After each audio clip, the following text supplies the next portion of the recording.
civilizations are as mysterious as ancient Egypt. A powerful empire that lasted over 3,000 years. It gave us pyramids that still stand and myths that still inspire. It's one of the most explored places on Earth, yet somehow, we still find exciting stuff. In Abydos, archaeologists just uncovered a 3,600-year-old royal tomb. It's huge! It has golden hieroglyphs of deities covering the entrance. But the pharaoh's name? It's not there. It's missing. Who was this ruler? And what new chapter could this open in Egypt's story? If there's one place in Egypt where the line between life and demise feels thinner, it's Abydos. To the ancient Egyptians, this was sacred ground. They believed it was the burial place of Osiris, the god who literally passed away, had his remains separated, and came back to life to rule the underworld. Because of that, Abydos became Egypt's spiritual gathering place. Pharaohs built amazing temples here, like the Temple of Seti, famous for its King's List, a wall that has the names of 76 pharaohs carved in it. Pilgrims came from across Egypt, leaving offerings and participating in Osiris festivals, where his demise and rebirth were ritually reenacted. It wasn't just symbolic worship, it was Egypt's version of Comic-Con. But instead of cosplaying superheroes, people reenacted gods coming back to life. Obviously, pharaohs competed to be buried as close to Osiris as possible. Abydos became part cemetery, part holy city, part afterlife insurance policy. Fast forward thousands of years, and we still uncover remarkable stuff around Abydos. That's the case with the recently discovered tomb. In early 2025, a joint team of researchers from the US and Egypt decided to dig beneath a rocky rise ominously called Anubis Mountain. You remember Anubis, the jackal-headed deity who guarded cemeteries. The uncovered royal burial was hidden 23 feet below the surface. Sadly, even though it eluded archaeologists for so long, robbers had already taken away with treasures ages ago. They could definitely tell this was a tomb of someone super important. Similar to how you can walk around a mansion with no furniture but still deduce that someone rich must have lived there. The chamber had mud brick vaults rising over 16 feet. That's taller than a female giraffe standing upright. For something built 36 centuries ago, it still felt enormous. However, when you remember that Egyptians were masters of architecture, nothing seems surprising. So no treasures, no golden mask, and sadly, no name. The cartouche that should have spelled the king's identity was unreadable. Egyptian tombs usually bragged about who was inside. In ancient Egypt, a cartouche was basically a big oval name tag for kings wrapped in hieroglyphs. Think of them as VIP passes that worked in both this life and the next. Without it, your soul couldn't check into the afterlife hotel. That's because to the Egyptians, your name, your ren, wasn't just so your teacher could distinguish you from kids with the same haircut. It was a core part of who you were. As long as your ren survived, so did you. To have your name forgotten was considered a fate worse than passing away. A soul cannot journey without a name. That's why you'd see cartouches all over the place, on temples, obelisks, jewelry, statues, and tomb walls. It wasn't there just for the marketing. It kept the pharaoh's presence front and center everywhere you looked.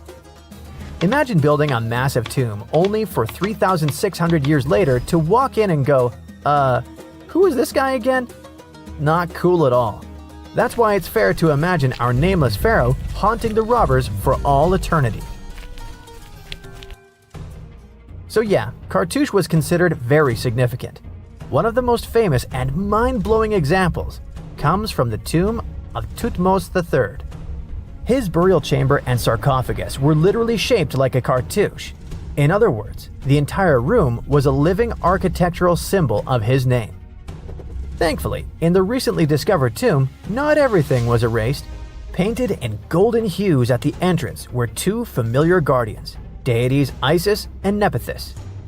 Isis was the magician who stitched Osiris back together and breathed life into him. Nephthys, her sister, was the eternal mourner and protector of the mummy. Together, they promised that whoever rested here would not face the afterlife alone, and it's one additional proof of the importance of the mysterious pharaoh. So, who could this be? To answer that, we need to go down history lane. This tomb dates back to Egypt's messy chapter called the Second Intermediate Period.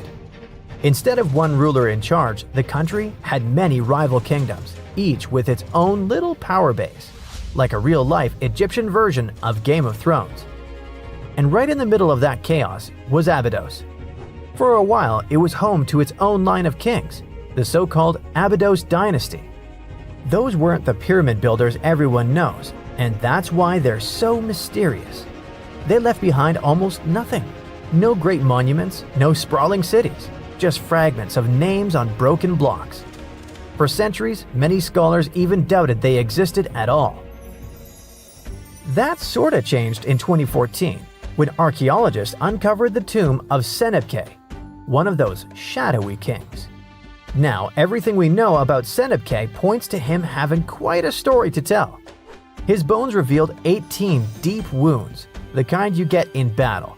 He had blows to his skull, back, and hands, and likely lost his life fighting, making him one of the few pharaohs we know who sadly fell in combat. His tomb was modest, with reused artifacts from earlier kings, but it delivered one priceless thing: proof. Until Senebkay, the Abydos dynasty was just a theory. With him, it became real. And that's why the new discovery could be a big deal. The newly uncovered royal tomb at Abydos shares the same layout and style as Senebkay's. It has limestone chambers, mud brick vaults, and protective deities, although it's much bigger. Which again raises the possibility that we're looking at an even earlier, more powerful ruler of Abydos. Whoever he was, he wanted to be remembered alongside the greats. Which is ironic, because it seems that history tried erasing him. Perhaps additional findings alongside his tomb could tell us more. Yes, there's more, and it's actually pretty cool. Not far from Abydos, in the village of Banawit, archaeologists uncovered a Roman-era pottery workshop. Yeah, you heard that right, a pottery factory close to a pharaoh's burial ground. The site had huge clay kilns, storage rooms, and even broken shards called ostraca. They were basically ancient sticky notes, except instead of shopping lists, those had receipts scratched onto them in Greek and Demotic Egyptian. Little records of everyday transactions, the kind of thing you'd never expect to find near a lost dynasty king. Honestly, the potters missed a chance. Forget boring receipts. They should have been selling Osiris's mugs and Anubis figurines to pilgrims and tourists. But that's not all. It seems that centuries later, during the medieval period, the same ground became a cemetery. Archaeologists found mud brick graves with skeletal remains. This could mean that Abydos kept its aura of significance for hundreds of years after the Age of Pharaohs. So why this hill again and again?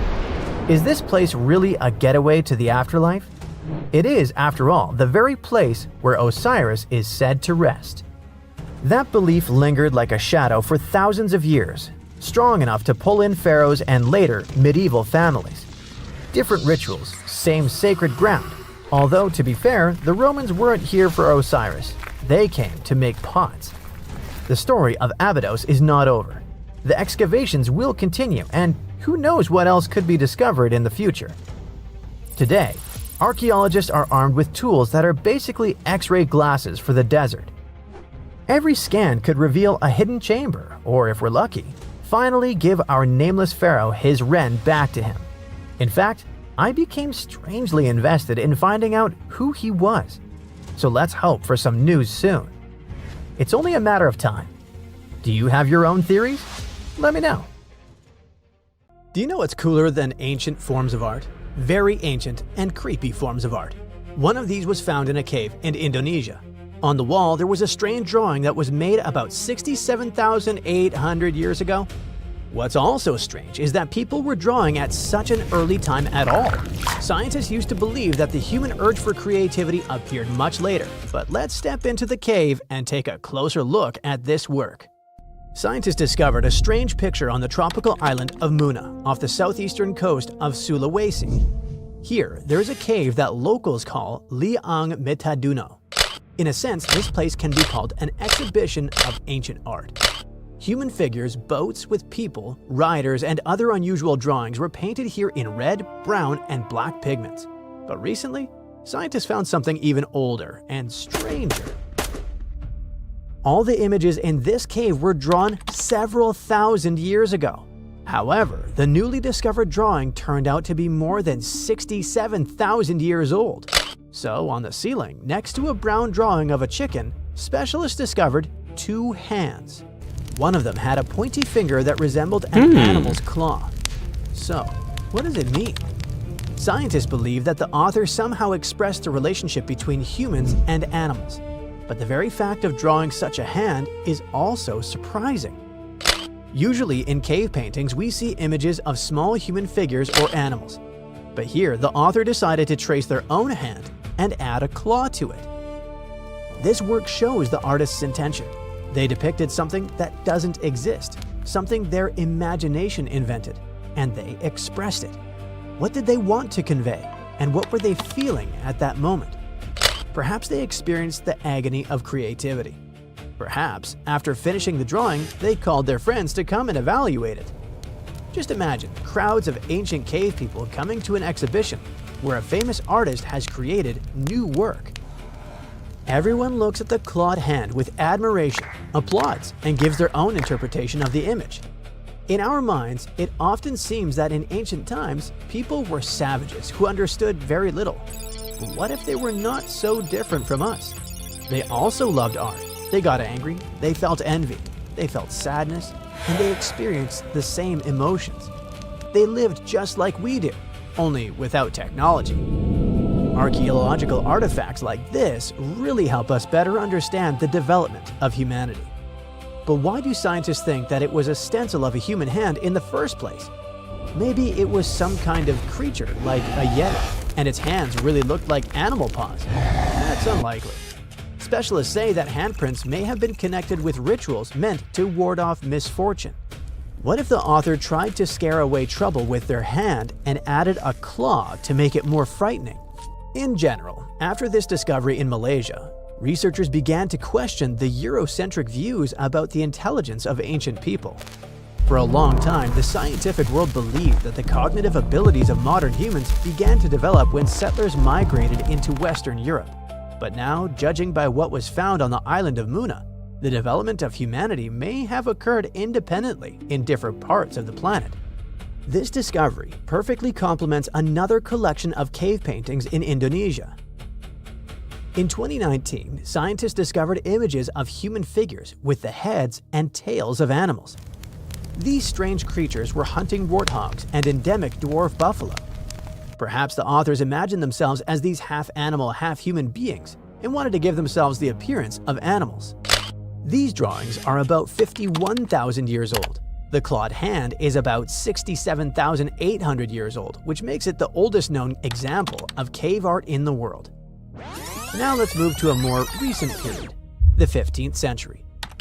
By that time, many works of art had already been created and many books had been written. But there is one thing that still remains one of the most mysterious and even eerie works ever made. This is the Voynich manuscript. On the outside, it looks like a small book filled with drawings of various plants, flowers, astronomical pictures, and people. All of these illustrations are accompanied by extensive comments from the author. Everything looks quite natural for a book from the 1400s. But do you know what the problem is? The language in which the book is written is still unknown. The drawings on its pages also depict unknown plants. There are strange patterns, formulas, and mysterious images of people. All of this resembles some kind of book of magic. It also looks like an encyclopedia of an alternative world or a textbook on potion making. But how is it possible that with all our modern technology, we still have not deciphered this language and these images? Who was the author? What did they want to tell us? And who exactly was this Voynich?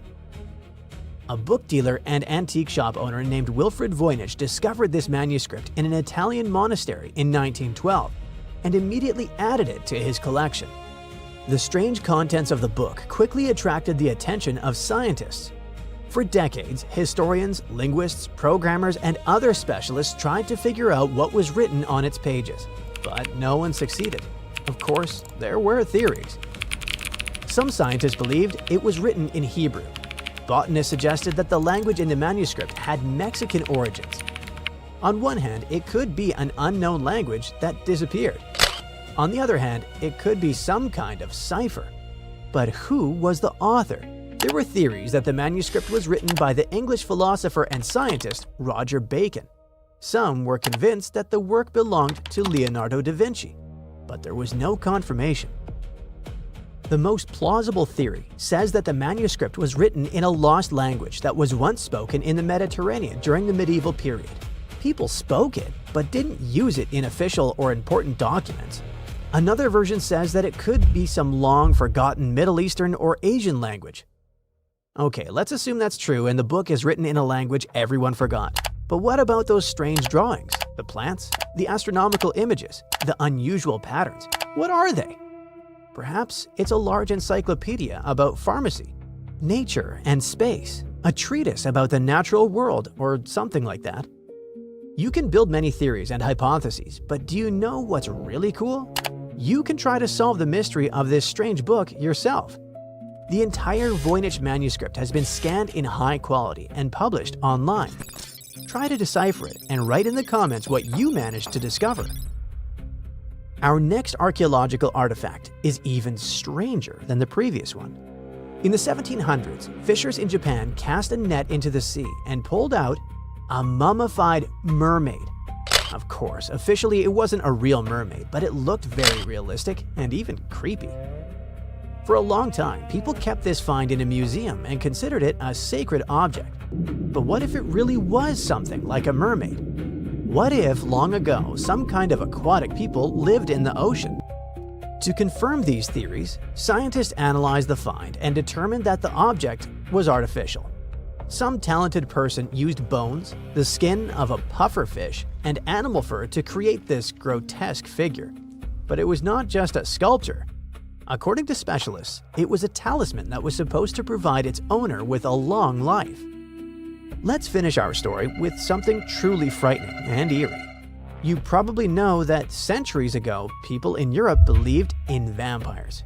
Yes, you can find many books and historical records about them, but they all appear to be legends. However, several years ago, archaeologists discovered rather chilling evidence that people believed in these stories very strongly. Specialists found a burial in Poland that was more than 400 years old. It contained the skeleton of a young woman. A sickle had been attached across her neck, and a padlock had been fastened to the big toe of her left foot. Scientists suggested that the locals were afraid this woman might become a vampire and rise from the grave. So just in case, they took precautions and added these objects to her body. Deep in Petra's Red Cliffs, archaeologists found a hidden tomb. Inside, there were 12 skeletons. They remained untouched for over 2,000 years, and that's a really weird thing. Most tombs in Petra have been looted, so what makes this find stand out? Let's figure it out.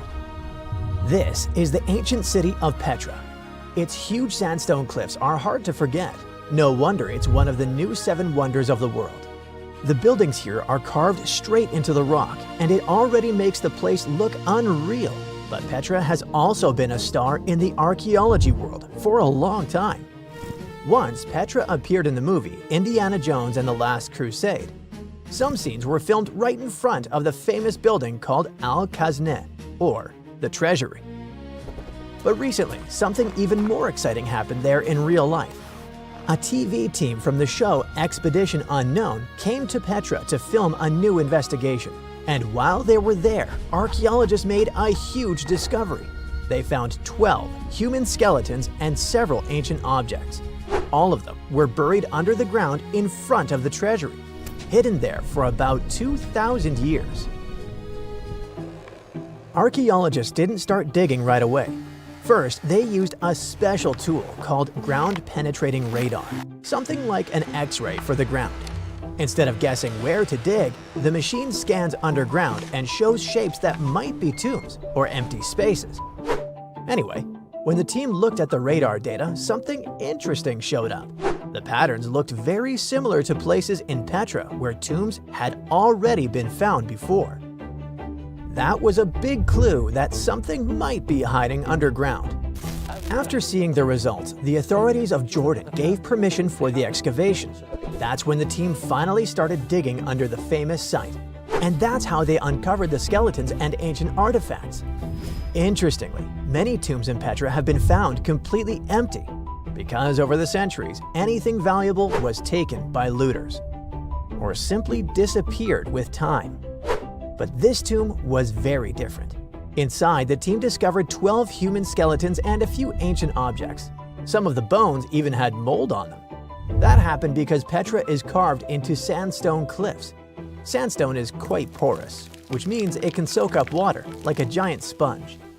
The area sometimes floods, and moisture likely slowly made its way into the tomb. Along with the skeletons, the archaeologists found stuff made of bronze, iron, and ceramic. One object stood out: a ceramic chalice resting in the arms of one of the buried people. It was almost as if the person had been holding it when they were laid to rest. Mysteriously, the cup looked a lot like the Holy Grail from the Indiana Jones movie. The famous building above the tomb, the Al-Khazneh, stands near the main entrance to the city. It's believed to be at least 2,000 years old. This huge structure is carved directly into the sandstone cliffs. Today, it's one of the most recognizable landmarks in the world. But even though the treasury is so famous, archaeologists still don't fully understand its history. One reason is that many of the nearby tombs didn't contain many artifacts, and without things to study, it becomes much harder to figure out exactly when the building was made or how it was used. That's why the team was so excited. The discovery could help them learn more about the ancient people who lived in Petra and built the city. The location of the tomb might already be an important clue. You see, being buried right in front of the treasury was probably a huge honor. The human remains themselves could also tell an interesting story. The skeletons were still lying in their original positions without being moved around or disturbed by looters. That's why scientists can study them much more carefully to learn things like how old these people were, how they lived, or if they were healthy. We could also learn more about the place those people called home, the ancient city of Petra.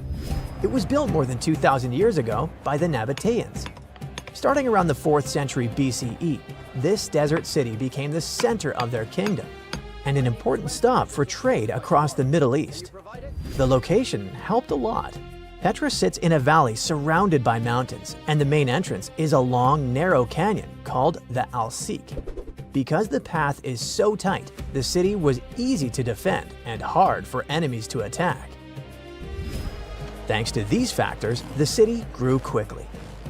At its peak, around 30,000 people may have lived there, but the city sits in a dry desert canyon. Natural water is kinda limited there. So how did so many people live in Petra? The answer is clever engineering. The Nabateans built a water system that was incredibly advanced for its time. They didn't rely on one water source.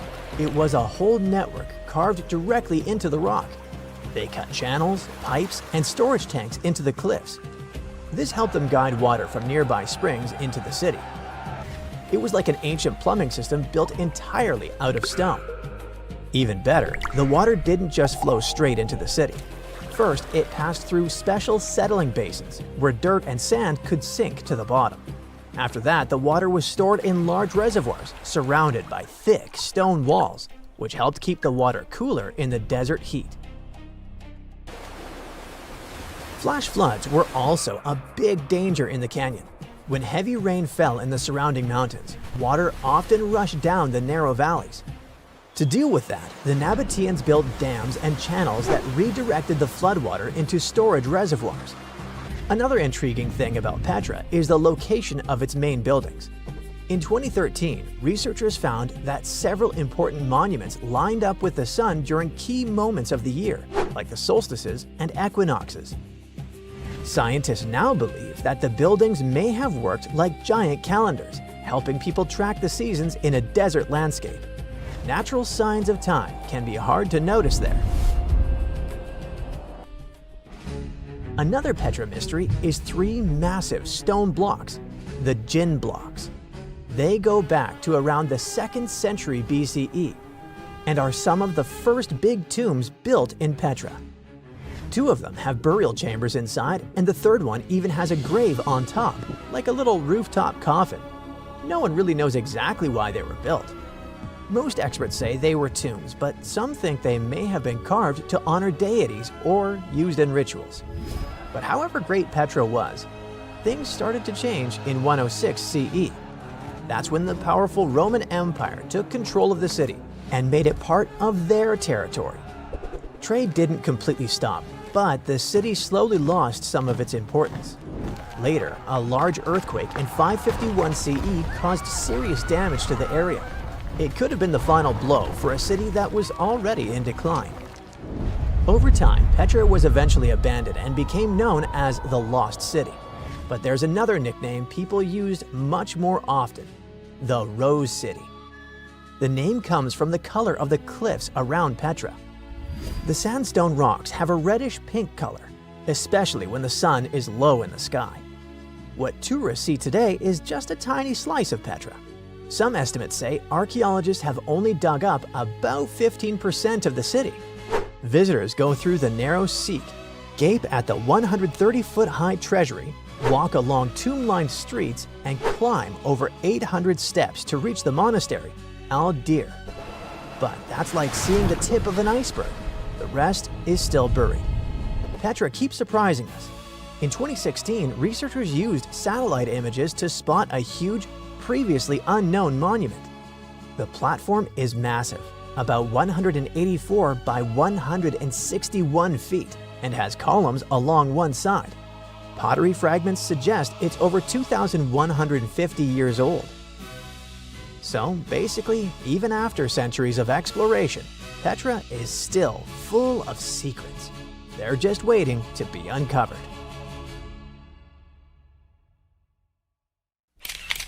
The Sahara Desert is home to highly dangerous creatures like the Death Stalker scorpion and the desert horned viper, but they're nothing compared to a mysterious beast that lived there 95 million years ago. Scientists just found a new dinosaur species in the Sahara Desert of Niger. His official name is Spinosaurus mirabilis, and let's just say you wouldn't want to cross paths with him. This beast was as long as a school bus and weighed several tons. He was a massive, powerful predator. His whole body was built to hunt. He used a trap-like jaw to catch the largest fish prehistoric Africa had to offer. His bottom teeth actually poked outward, fitting perfectly between his top teeth to create a tight grip. Once those jaws closed and trapped fish, they couldn't get away. His name, mirabilis, actually means astonishing in Latin. And that's because this dinosaur was a showstopper. He had a really flashy, weird feature. A tall, I mean really tall, crest on his head.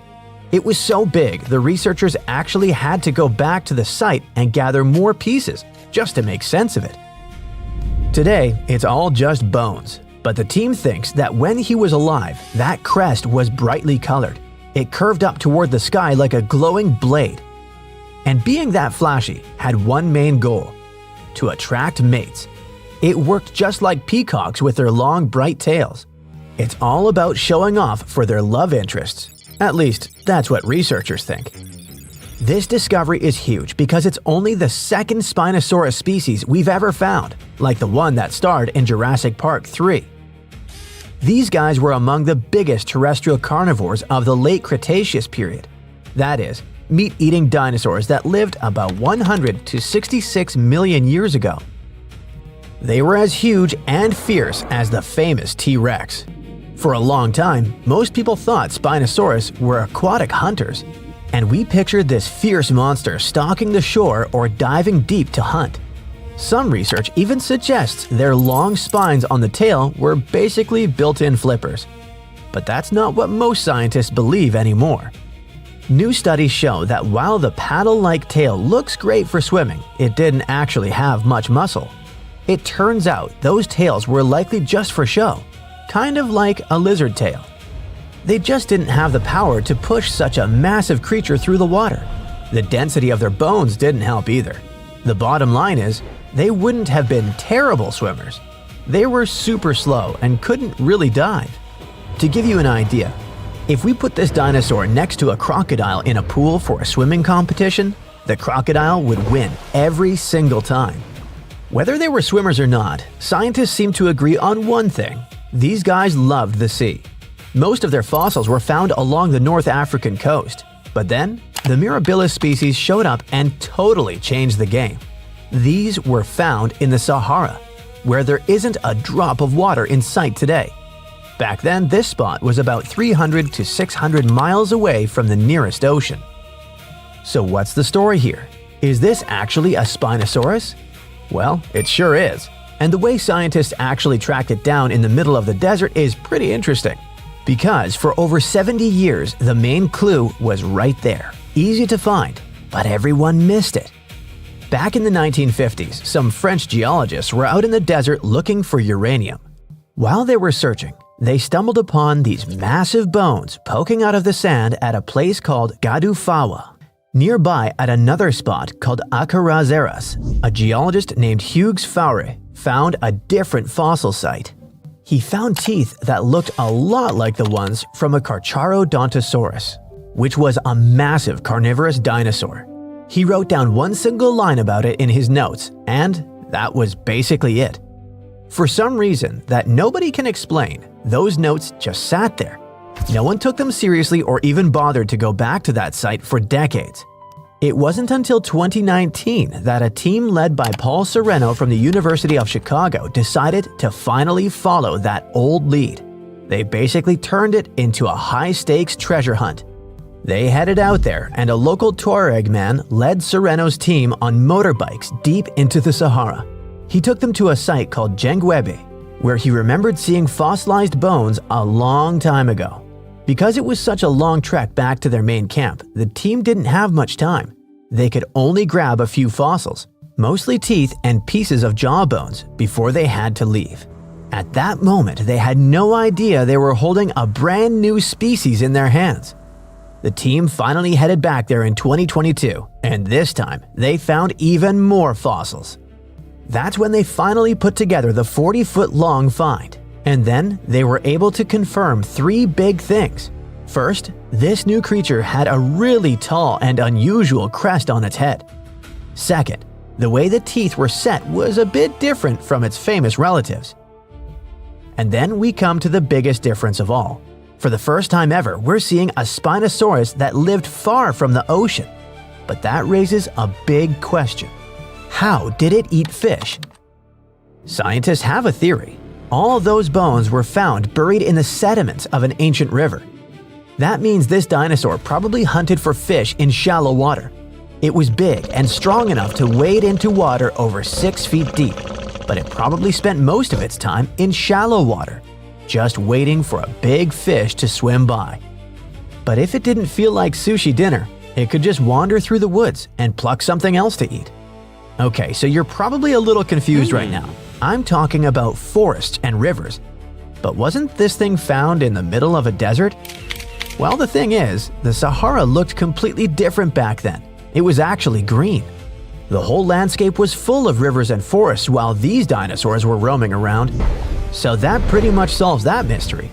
But there are still plenty of other questions about this species, like how big they actually were. See, the problem is that the bones we found belonged to a young dinosaur, not a full-grown adult. Estimates say that the creature was probably about 26 feet long when he lost his life, but he could have grown a whole lot bigger than that. That leads us to the second mystery. Because this dinosaur was so huge and looked so unique, scientists have been arguing for years about how much time it actually spent in the water. One theory is that they went through 3 big evolutionary phases. First, way back in the Jurassic period, they started developing these long, crocodile-like snouts. They were perfect for catching fish. Second, during the early Cretaceous, they really started running the show. They moved toward the sea and became the top predators along the ancient coastlines. The final phase happened right as the Atlantic Ocean was opening up. This is when they reached their record-breaking size.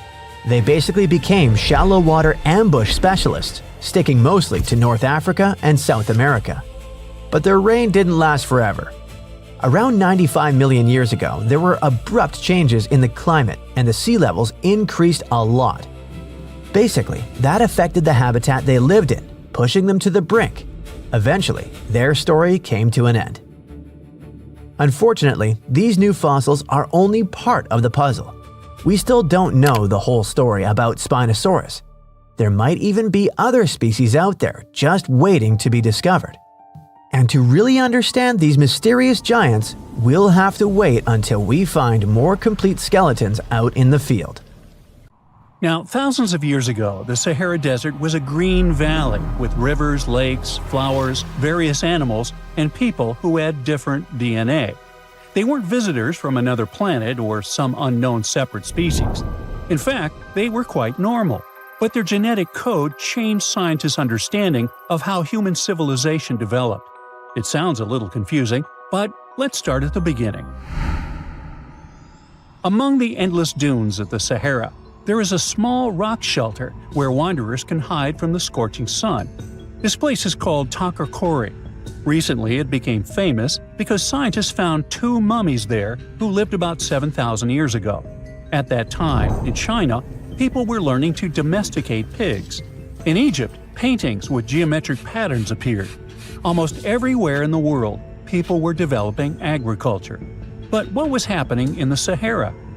Scientists analyzed fragments of DNA from the mummies, along with other artifacts found in the cave. They discovered that the bodies belonged to female pastoralists. They lived during a time when the famous desert was known as the Green Sahara because of its humid climate and abundant vegetation. Those mummies belonged to a group of people of unknown origin. Their DNA did not contain the genes typically found in populations that lived in that region. In fact, their genome did not resemble any other known genetic lineage. Surely, there must have been relatives of these people living in other regions. A similar genetic code was found in the remains of hunter-gatherers in the Tafaralt cave located in Morocco. The DNA of the people from these two caves was equally distant from the DNA of people who lived in the southern part of the Sahara. Since their DNA was not similar to other genomes in the region, this tribe must have lived quite separately. They probably did not accept strangers and did not move from place to place. They simply didn't need to, since the Green Sahara had everything necessary for life: a good climate, water, and food. These Takakori people lived within their own community as if they were separate from everyone else. But then, how did they learn about animal husbandry? Today, breeding bulls, goats, and other animals seems completely natural, but in the distant past, it was a real breakthrough. Farming and cattle breeding technologies developed around the world during mass migrations.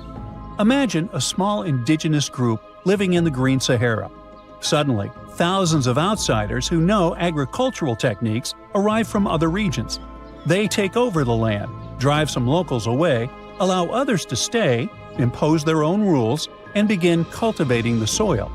Their settlement grows, and then they migrate to another area where they spread their technologies again.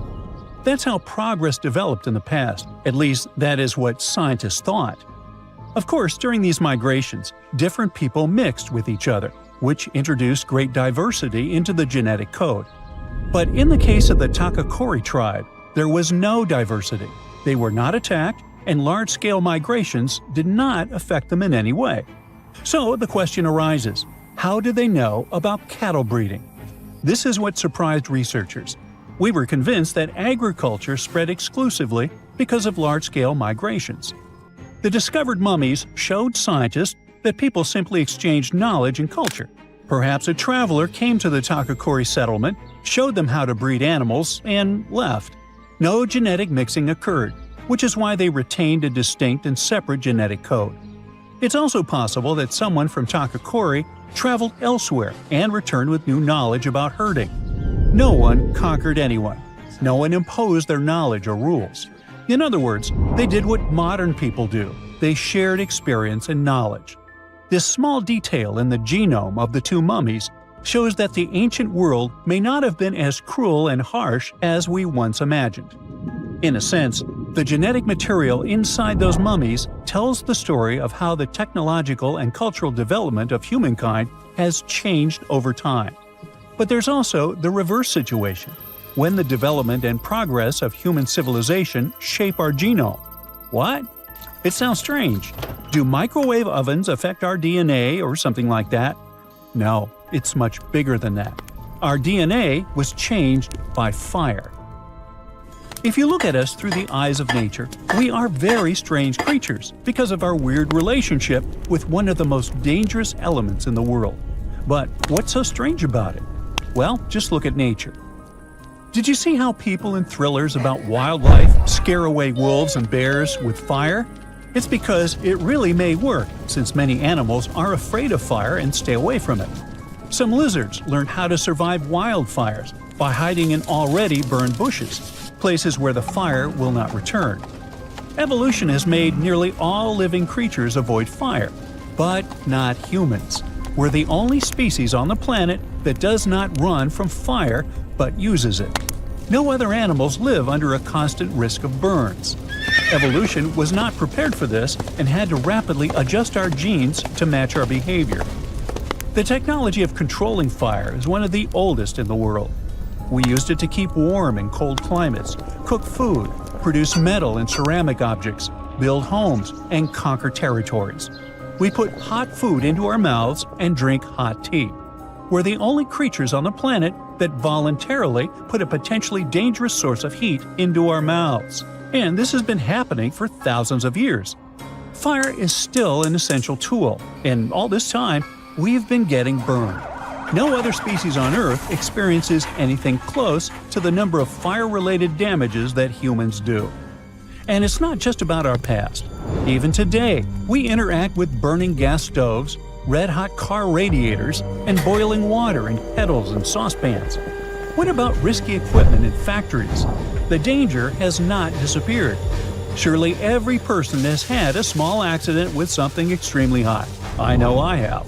As a result, through evolution, we developed a unique genome unlike that of any other living being.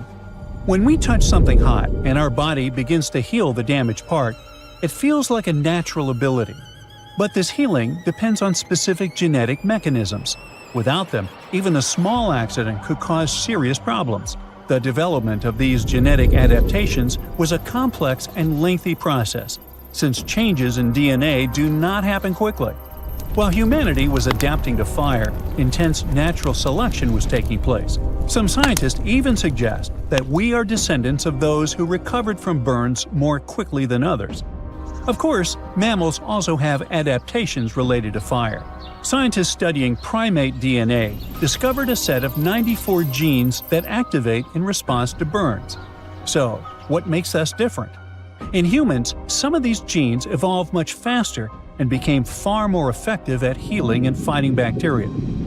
So, does it turn out that we have a superpower we never realized we had? Yes, but there's bad news. The same immune response that allows us to heal quickly from burns can also cause serious problems. How is that possible?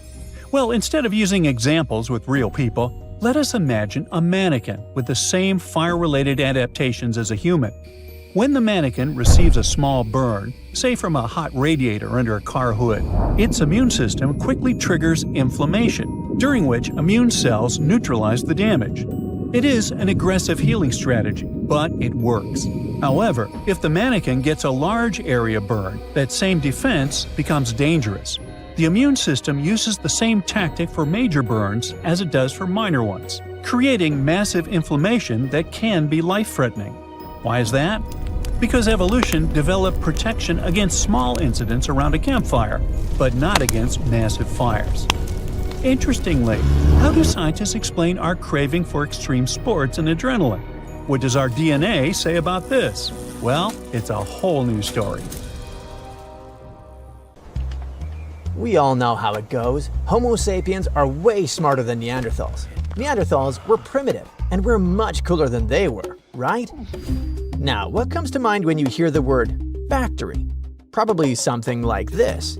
lots of Homo sapiens, people, working in different departments, huge production lines, packaging, sorting. You can't fit a Neanderthal into that image, can you? Hey, don't be such an evolutionist. We don't judge people here by the stage of their development, okay? And by the way, Neanderthals had their own impressive factories. No conveyors or industrial robots, but pretty advanced for their time. The production line I'm talking about was located in a place we now call Germany. What's funny is that it's a country that still has plenty of factories and a long tradition of working with machinery, so it feels like a continuation of that tradition. Now, poof, back 125,000 years, to the moment when this very early factory appeared. Around this time, Earth was in an interglacial period, with weather quite similar to today's climate, so conditions may have not been the best, but still fairly comfortable. Neanderthals lived their ordinary lives. They used fire to manage vegetation, gathered plants, and apparently, built plants. Pun intended. So if you thought those hairy guys were savage beasts who spent their time scratching lice off their skin, you may owe an apology to this distinguished gentleman. By the way, this is Carl, and he claims to be the owner of this factory. You seem to have underestimated him, so he's left. But I'll carry on talking about this interglacial breakthrough. Archaeologists have recently shown that Neanderthals intentionally chose a lakeside location to process the bones of at least 172 mammals, including deer, horses, and aurochs, a now extinct species of bovine. The study demonstrates that the inhabitants not only broke open large mammal bones to extract marrow, but also ground the bones into thousands of fragments and heated them in water to extract calorie-rich bone grease. Think of it as a food manufactory making flavorful Campbell's soup ready to hit the shelves at your local supermarket. I know it sounds far-fetched, but what I want to show here is that we now have evidence that even Neanderthals had pretty advanced techniques of food processing. This was intensive, organized, and strategic. Neanderthals were clearly managing resources with precision. Some of them were planning hunts. Others were in charge of transporting carcasses, while another group was busy rendering fat in a task-specific area. They definitely had no nutritionists, but they did understand both the nutritional value of fat and how to access it efficiently. Just one example. Scientists now think that when it came down to caching carcass parts, they would do so across the landscape for later transport to the grease rendering site. You know how all factories are supposed to meet production targets? Same here. Experts believe Neanderthals understood there was a certain fat quota they needed to meet to make the literally bone-crushing process worthwhile. Now, you may say, well, it's just one example. It doesn't mean that Neanderthals were that advanced. True, good catch. However, there are more examples, and here's one of them. Technically speaking, in addition to food-related production lines, these guys may have had a chemical production factory. You see, there is evidence that Neanderthals made stone tools using a multi-ingredient adhesive, which they couldn't buy at Dollar Tree for very obvious reasons. The factory headquarters wasn't in Germany this time though, but in Gibraltar, in Vanguard Cave to be more precise. While studying this area, scientists stumbled upon a small hearth that may have functioned as something close to an ancient adhesive workshop. So chances are that Neanderthals were using fire not just for warmth or cooking, but as a controlled tool for producing useful materials. Now, let's see how this hearth worked. If you've ever cooked sauces, you know how they thicken once the temperature goes up. Neanderthals may have spotted something similar while using fire for its basic function, cooking. They put two and two together, and bam! They started glue, or rather, tar production. The controlled fire helped them regulate heat precisely enough to produce a perfectly sticky texture. That tar could then be used to fasten stone blades or other sharp pieces onto wooden handles, with sinew or plant fibers helping secure the joint. If you wonder what the recipe was, scientists managed to reconstruct it. Sort of. Basically, it involved burned rock rose leaves, but there was a secret ingredient for the process to work: guano. Guano is what's left of bat and bird feces once they've decayed. It sounds quite disgusting, but it worked, and that's what matters. Let's check out the structure itself. It's quite small. A round pit roughly 9 inches across and about 3.5 inches deep. Its walls are sharply cut, and 2 narrow trenches extend outward to the north and south. The working idea is that Neanderthals packed the pit with rock rose leaves, then sealed it with damp sand and soil, likely mixed with, you guessed it, guano, to limit oxygen entering the chamber. A small fire, probably fueled by grasses and shrubs, would have burned above the sealed pit. As the plant material heated, it released a thick brown resin. Producing that resin required temperatures in the neighborhood of 300 degrees Fahrenheit or more. However, it took scientists some effort to understand what happened inside the hearth. They had to analyze residues from the walls and floor using several chemical techniques, including mass spectrometry. This technique identifies and counts molecules within a sample. It was necessary to reconstruct the likely production method. Once they ran those smart tests, they moved on to the next step, which involved a tad of elbow grease. They recreated the setup themselves, building experimental hearths that matched the original in size, shape, and materials. In 4 test runs, the recreated hearths successfully produced resin, which supported the proposed explanation. Alright, it feels like those prehistoric production lines prove that Neanderthals were much cooler than we thought. A typical idea is that Neanderthals were just wandering hunters, but they probably were not. And it's not only about their production setups.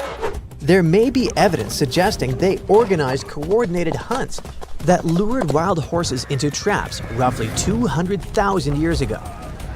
We go back to Germany once again. At the archaeological site of Schöningen, researchers uncovered wooden spears, double-pointed sticks, stone tools, and the butchered remains of more than 50 horses of different ages.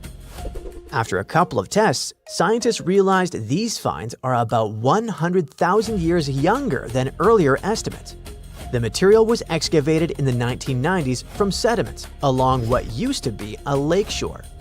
With the updated dating, scientists think the site reflects a period when Neanderthals were already living across Europe. Zoo archaeologists argue that these hunters could understand horse behavior well enough to organize group hunts, steering entire horse families toward carefully chosen ambush points. Yikes!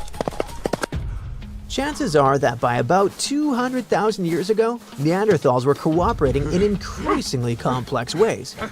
Organized hunting, shared planning, and coordinated action may have been part of their social life, and they could have possibly reached levels similar to those seen in early Homo sapiens communities. Earlier estimates placed the Schöningen tools and horse remains at roughly 300,000 years old. There were no labels, of course, so scientists had to turn to pollen preserved in the sediment layers, which they used to match local vegetation changes with known global climate cycles. Under that older timeline, the hunters at the site might have been Neanderthal ancestors or another ancient human species known as Homo heidelbergensis. But the new timeline points more directly to Neanderthals themselves. To refine the age of the site, a team of scientists analyzed how amino acids, the chemical components of proteins, had gradually changed structure after passing.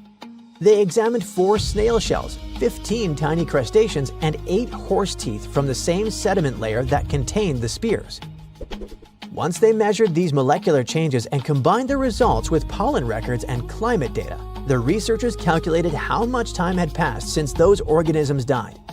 The results consistently pointed to a younger age, around 200,000 years, placing Neanderthals squarely in the role of the hunters behind the Schöningen horse drives. They were digging a well when they hit something that made them stop mid-swing. Their shovels struck stone, and as they cleared the dirt away, the farmers saw blocks, lined up like bricks in a fortress wall. It happened in Texas in 1852. But to this day, there's no single explanation for something that looks like a secret buried city beneath quiet streets and front lawns. The diggers who found the well said that the structure stretched for miles. In some places, it dropped dozens of feet below the surface. The stones looked strangely orderly, almost like someone had stacked them, and in certain places, the shapes even formed arches. Other sections looked like windows or steps climbing upward. Before long, people started calling it the Great Wall of Texas. And the story spread quickly. Farmers, builders, and curious locals all grabbed shovels and started digging around, hoping to figure out what it really was. And that's when they noticed that the blocks seemed separated by seams that looked suspiciously like mortar.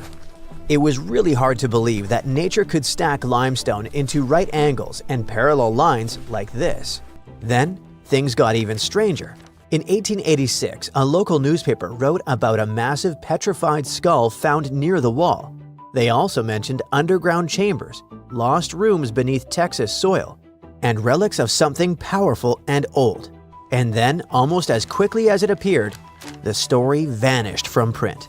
There were no follow-up articles, no skull preserved in a museum, no official investigation that anyone could point to. It was as if the story had quietly slipped out of existence. People got even more intrigued and wanted to know if someone had suppressed all the info about the find on purpose. Someone suggested that some powerful institutions had quietly removed artifacts. Over time, theories piled up. Lost civilizations, ancient giants, even a North American counterpart to the Great Pyramid. But then, modern science stepped in with drilling rigs. Geologists drilled deep into the formation and pulled out samples of the rock. Then, they ran paleomagnetic tests.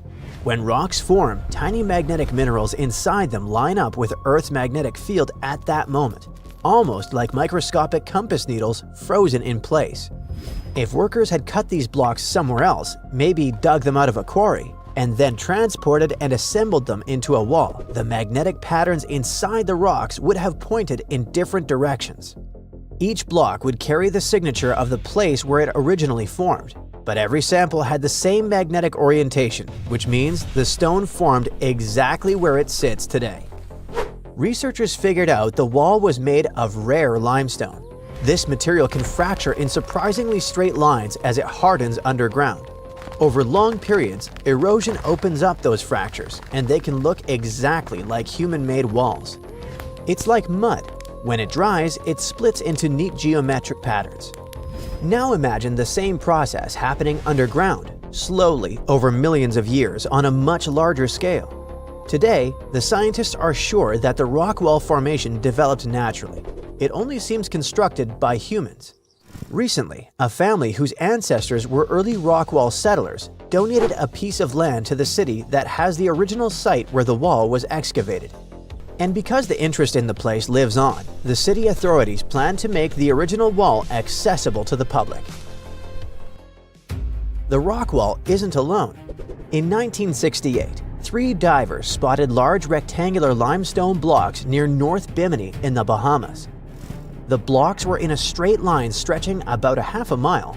Divers called it the Bimini Road. It consists of massive angular blocks of limestone.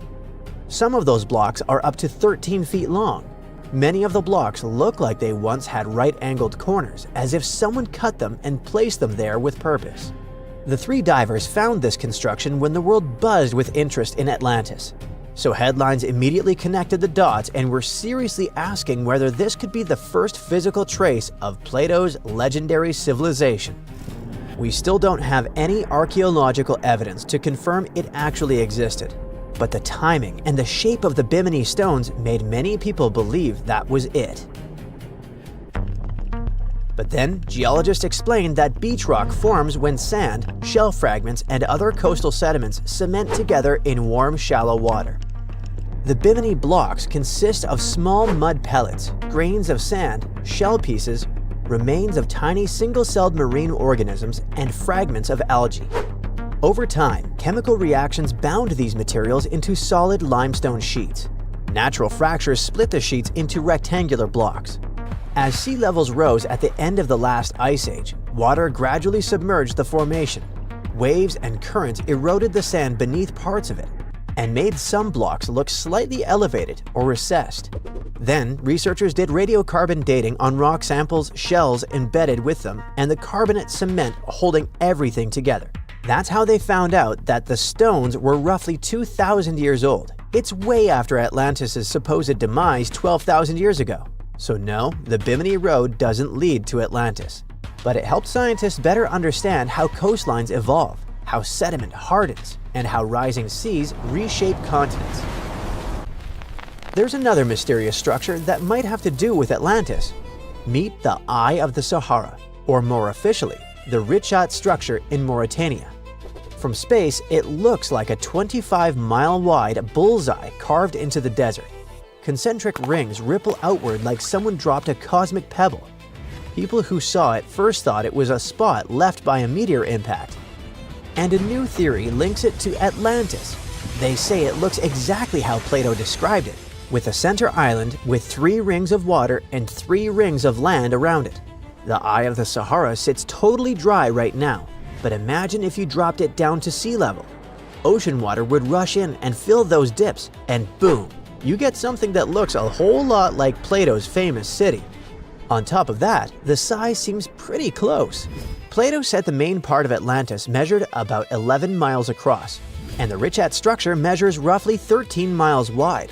But wait, Atlantis famously sank into the ocean, so for this to work, the eye had to sit right at sea level a long time ago. The fans of this idea claim that this whole chunk of northwest Africa slowly pushed upward over the last 11,000 years. They say it sat right at the ocean's edge way back around 9,600 BCE, which is exactly when Plato's story takes place. To back this up, they point out tons of salt inside the rings in satellite pictures, saying this proves ocean water used to sit right there. They also see sand all around the eye that looks like a giant wave washed over it. A huge wave like that would totally wipe out any city sitting there, just like the wave that supposedly sank Atlantis. It all sounds pretty convincing, but actual scientists and historians totally disagree. Because when you look closely, the facts just fall apart.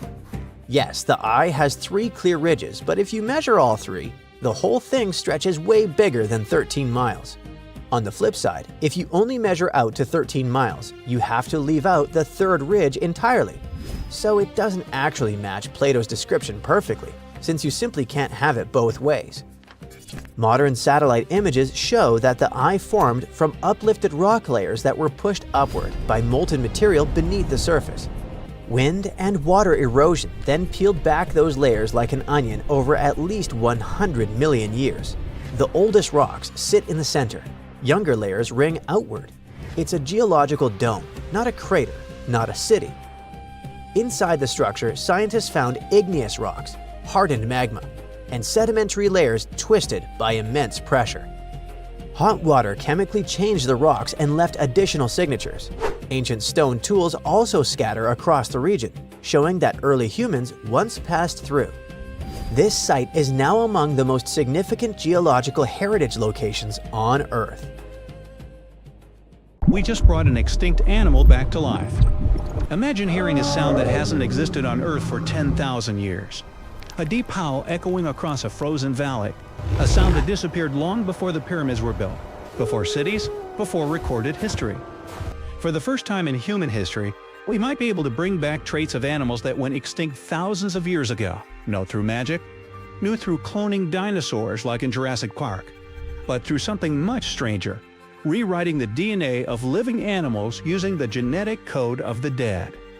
One of the species often mentioned in this conversation is the direwolf, a massive predator that disappeared roughly 10,000 years ago, at the end of the last ice age.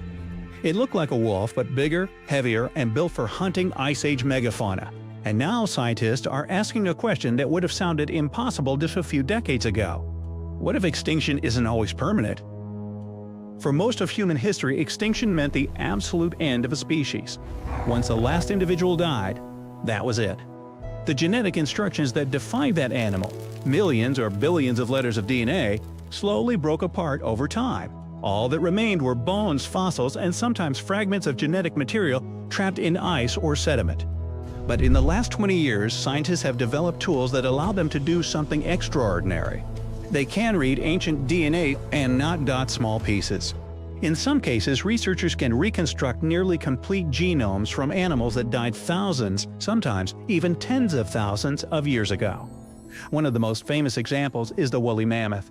Frozen mammoth remains discovered in Arctic permafrost are sometimes so well preserved that scientists can recover large amounts of genetic material from them.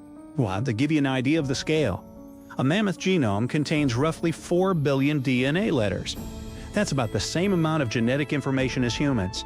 Reconstructing that genome is like trying to assemble a shredded encyclopedia, except the pages are frozen inside bones buried in ice for 10,000 years. But reading the DNA is only the beginning. The real challenge is turning that information into a living organism. And that's where modern biotechnology enters the story. Instead of trying to clone a mammoth directly, which isn't possible with damaged ancient DNA, scientists use a different strategy. They compare the genome of the extinct animal with the genome of its closest living relative. In the case of mammoths, that relative is the Asian elephant. The two species are surprisingly similar. Their DNA is more than 99% identical. That means the genetic differences responsible for mammoth traits, thick fur, cold-resistant blood, fat layers, are hidden inside a relatively small number of genes. Scientists can identify those genes, and with gene-editing tools like CRISPR, they can insert some of those traits into elephant DNA. The result wouldn't be a perfect mammoth. Instead, it would be something closer to a mammoth-like elephant, an animal carrying some of the key biological adaptations of the extinct species. According to the de-extinction process described by researchers working on mammoth restoration, the workflow follows several steps. First, scientists collect mammoth DNA from frozen remains found in places like Siberia and Alaska.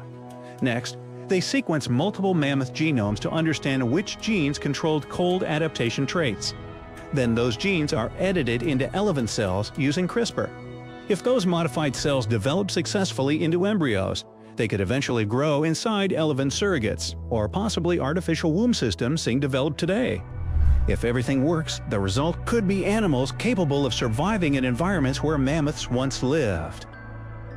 But why attempt something this complicated in the first place? Part of the answer lies in climate science. During the Ice Age, mammoths were not just large animals wandering the tundra. They were ecosystem engineers. Imagine millions of giant herbivores moving across northern Eurasia. Each mammoth could weigh 6 tons, roughly the same as a large truck.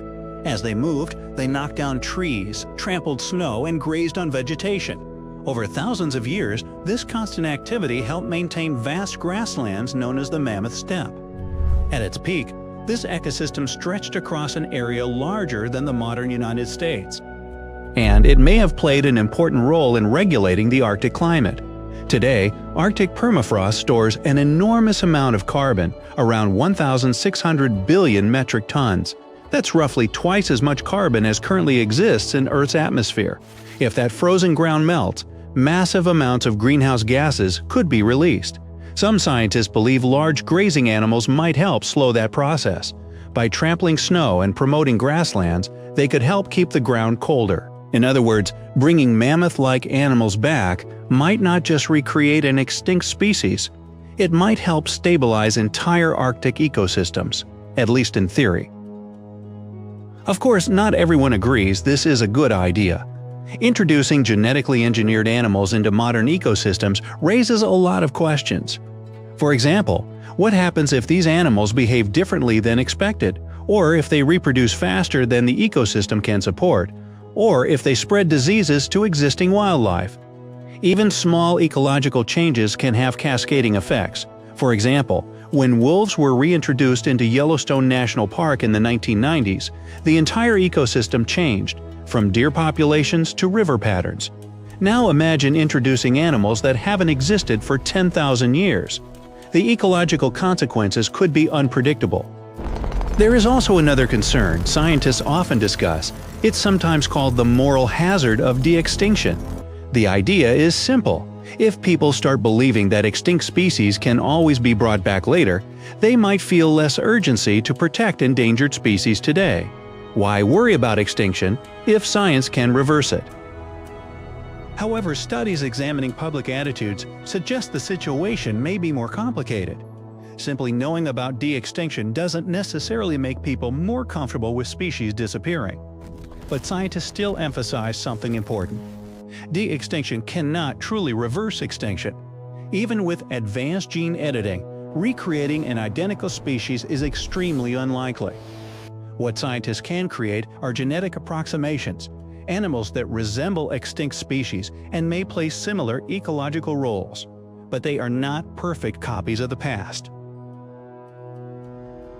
And yet, the technologies developed for de-extinction may still have enormous value. The same genetic tools could help scientists protect endangered animals today. For example, gene editing could potentially increase genetic diversity in small populations, or help species adapt to changing climates. In other words, the real legacy of de-extinction might not be resurrecting lost species. It might be preventing future extinctions. For thousands of years, extinction seemed like a one-way door. Once a species passed through it, there was no way back. But modern biotechnology is beginning to challenge that assumption. Scientists are not bringing Ice Age animals back exactly as they once were, but for the first time in history, we may be able to restore parts of their biology, and maybe even parts of the ecosystems they once shaped. And that leaves us with a question humanity has never had to answer before. If we gain the power to partially reverse extinction, how carefully should we use it? A perfectly carved vertical hole hidden deep in the North Caucasus Mountains drops into the earth like someone drilled straight toward the planet's core. Some people even compare the shaft to internal passages inside the Egyptian pyramids. Could there really be a connection between them? So the public learned about this mystery cave thanks to a local cave enthusiast who was hiking in the North Caucasus in 2011. The rugged slopes of the Kara Hora mountain, with glacier-carved valleys and cliffs that have stood there against all sorts of weather for thousands of years, seem to be a perfect place if you want to hide something. And that's where Shemakov found something that looked like an entrance to an underground cave. He invited a team of cavers, and together they went down the shaft. At first, they were sure it was a geological formation, but the deeper they descended, the more it looked like something carefully built by humans.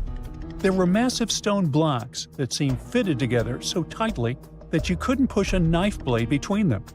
Some sources also say the shaft drops almost perfectly vertical, and its walls look polished, as if giant machinery smoothed them long before modern tools existed. But in reality, this smooth appearance results from natural geological fractures. What's really weird are openings resembling ventilation channels. These passages seem designed to move air through the structure. Natural caves rarely organize airflow this cleanly. That detail alone makes researchers argue whether someone designed and built all this intentionally. And if someone did build it on purpose, it would have to be one really advanced civilization. Some people said Shemakov described his discovery in every detail in his diary. But even if it really existed, it was lost. So we'll never know what was in it. In fact, we know so little about this man, and his discovery wasn't mentioned a lot on TV or elsewhere, that some people even questioned if he existed at all. Or maybe he saw something down there he shouldn't have seen. And there's no way to double-check, as he was hit by a car and passed away just 4 years after the discovery. This tragedy fueled even more rumors, speculation, and conspiracy theories. Geologists are trying to find a more logical explanation for this shaft, of course. The Caucasus Mountains are part of a massive chain called the Alpida Belt, which stretches all the way from southeastern Europe right into Asia. The Caucasus formed as a result of a tectonic plate collision. All these massive plates are still restless and constantly pushing against each other today. So the entire region gets hit with strong earthquakes on a regular basis. Plus, water, pressure, and chemical reactions can carve vertical shafts over millions of years. Underground rivers dissolve softer rock, and harder layers remain smooth, eventually forming deep chimneys. But erosion usually creates randomness, and Kara Hora has symmetry, angles, and fitted stone features that resemble architecture more than accident. Now, getting inside the shaft is still extremely dangerous. You'd have to face sheer drops, unstable ledges, and oxygen levels that thin out deeper underground. Twisting tunnels make it super tricky to find your way, and locals warn that some of the first explorers who entered never returned. Luckily, modern teams can use ground-penetrating radar and remote sensors instead of human descent to study the shaft. With every new scan, researchers find more voids that are still unreachable. Meanwhile, Kara has interesting neighbors. For example, Verovkina Cave, currently the second deepest known cave on the planet. This monster drops nearly 1.5 miles straight down, deeper than 4 Empire State Buildings stacked end to end. Explorers descend through freezing waterfalls, razor-sharp rock corridors, and vertical pits that swallow light completely. Temperatures here hover just above freezing, and underground rivers roar through darkness nobody saw until recently. If you dare reach the bottom, prepare for a journey that will last weeks of staged camps, ropes stretching thousands of feet, and absolute trust in teammates. One mistake down there means you'll be gone for good. Verovkina constantly floods and reshapes itself year after year, so cavers have to deal with flood pulses all the time. Water cuts deeper into the limestone rock and expands chambers slowly but surely, and then, because of the volume, suddenly bursts through cave openings. But this doesn't stop scientists from going down there to measure oxygen, airflow, and mineral growth to understand how caves evolve over geologic time. And that's how explorers discover strange microbial life that somehow survives without sunlight and feeds on minerals instead of plants. These ecosystems resemble conditions scientists expect beneath icy moons like Europa or Enceladus. This means the cave could be a great training ground for future space exploration. But before we head to space, let's check out another super interesting cave system, this time in northern Spain. There's a chamber there which scientists call Pit of Bones. Explorers have to trek into a pitch-black underground maze to squeeze through a narrow shaft that suddenly drops straight down for 42 feet. At the bottom of that geological trap, you slide down a steep stone ramp into a cramped muddy chamber that holds the largest and oldest collection of early human fossils ever discovered. It's a biological time capsule with the remains of at least 28 ancient humans, frozen long before modern history even began. Explorers also found over 6,500 fossil fragments mixed with the remains of at least 166 Ice Age cave bears, lions, wolves, and foxes that probably fell down the shaft by accident. But the human bones are a massive mystery because they seem to have ended up down there much earlier than the animals. Who these people actually were is still a huge debate. When researchers looked closer at their skulls and jaws, they noticed strong, super early Neanderthal traits. Then things got even crazier when scientists miraculously extracted mitochondrial DNA from those ancient bones. It linked these individuals not only to early Neanderthals, but also to the Denisovans, a mysterious group of ancient humans found thousands of miles away in Siberia. It proves our ancestors were moving and mixing in ways far more complicated than anyone ever guessed. The drama doesn't stop at genetics, though. This dark cave might actually hold the world's first assassination mystery and its earliest funeral. Out of thousands of bones, archaeologists found absolutely no everyday tools or food waste, except for a single, carefully crafted quartzite hand axe they nicknamed Excalibur. Because of this, some researchers think the group intentionally lowered their deceased down the shaft with the axe as a ritual. It was probably a way to show compassion hundreds of thousands of years before we thought possible. At the same time, one of the skulls shows two identical lethal fractures that look exactly like intentional blows. To get the exact timeline for all this prehistoric drama, scientists use cutting-edge tech like electron spin resonance and uranium series dating, and finally locked down that it's 430,000 years old. Now, let's jump across the world to another geological giant, Devil's Tower in Wyoming. The formation shoots nearly 900 feet above the surrounding land. Its surface has long vertical columns, and it looks like some careful hands carved them. But geologists explain the structure formed when molten rock pushed upwards underground and cooled slowly. As the rock cooled, it turned into hexagonal columns, similar to how drying mud splits into patterns, just scaled up to impossible size. Erosion later removed the softer surrounding rock and left the hardened core unprotected. Local tribes thought the tower was sacred and made up stories about giant bears clawing the stone during mythical hunts. Now, scientists agree on much of its volcanic origin, but debates continue about whether magma ever reached the surface or hardened entirely underground. Even after more than a century of study, Devil's Tower still has its mysteries. When you connect all these places, engineered shafts, endless caves, and underground ecosystem, one thing becomes clear. Earth hides entire worlds beneath our feet, and we've barely scratched the surface. The ocean had a king 190 million years ago, and that creature was just the size of a dolphin. But it still kept everyone else in fear. A fossil collector found its relics in the rock at England's famous Jurassic Coast near a place called Golden Cap in Dorset back in 2001. For centuries before that day, people just walked over it and never noticed this treasure. Then, it traveled all the way to a museum in Ontario, Canada. But it was still there until, in late 2025, scientists realized they weren't looking at just another sea reptile, but at something unique, the only known specimen of its species. The find received a nickname, the Sword Dragon of Dorset, and got the attention of the scientific world.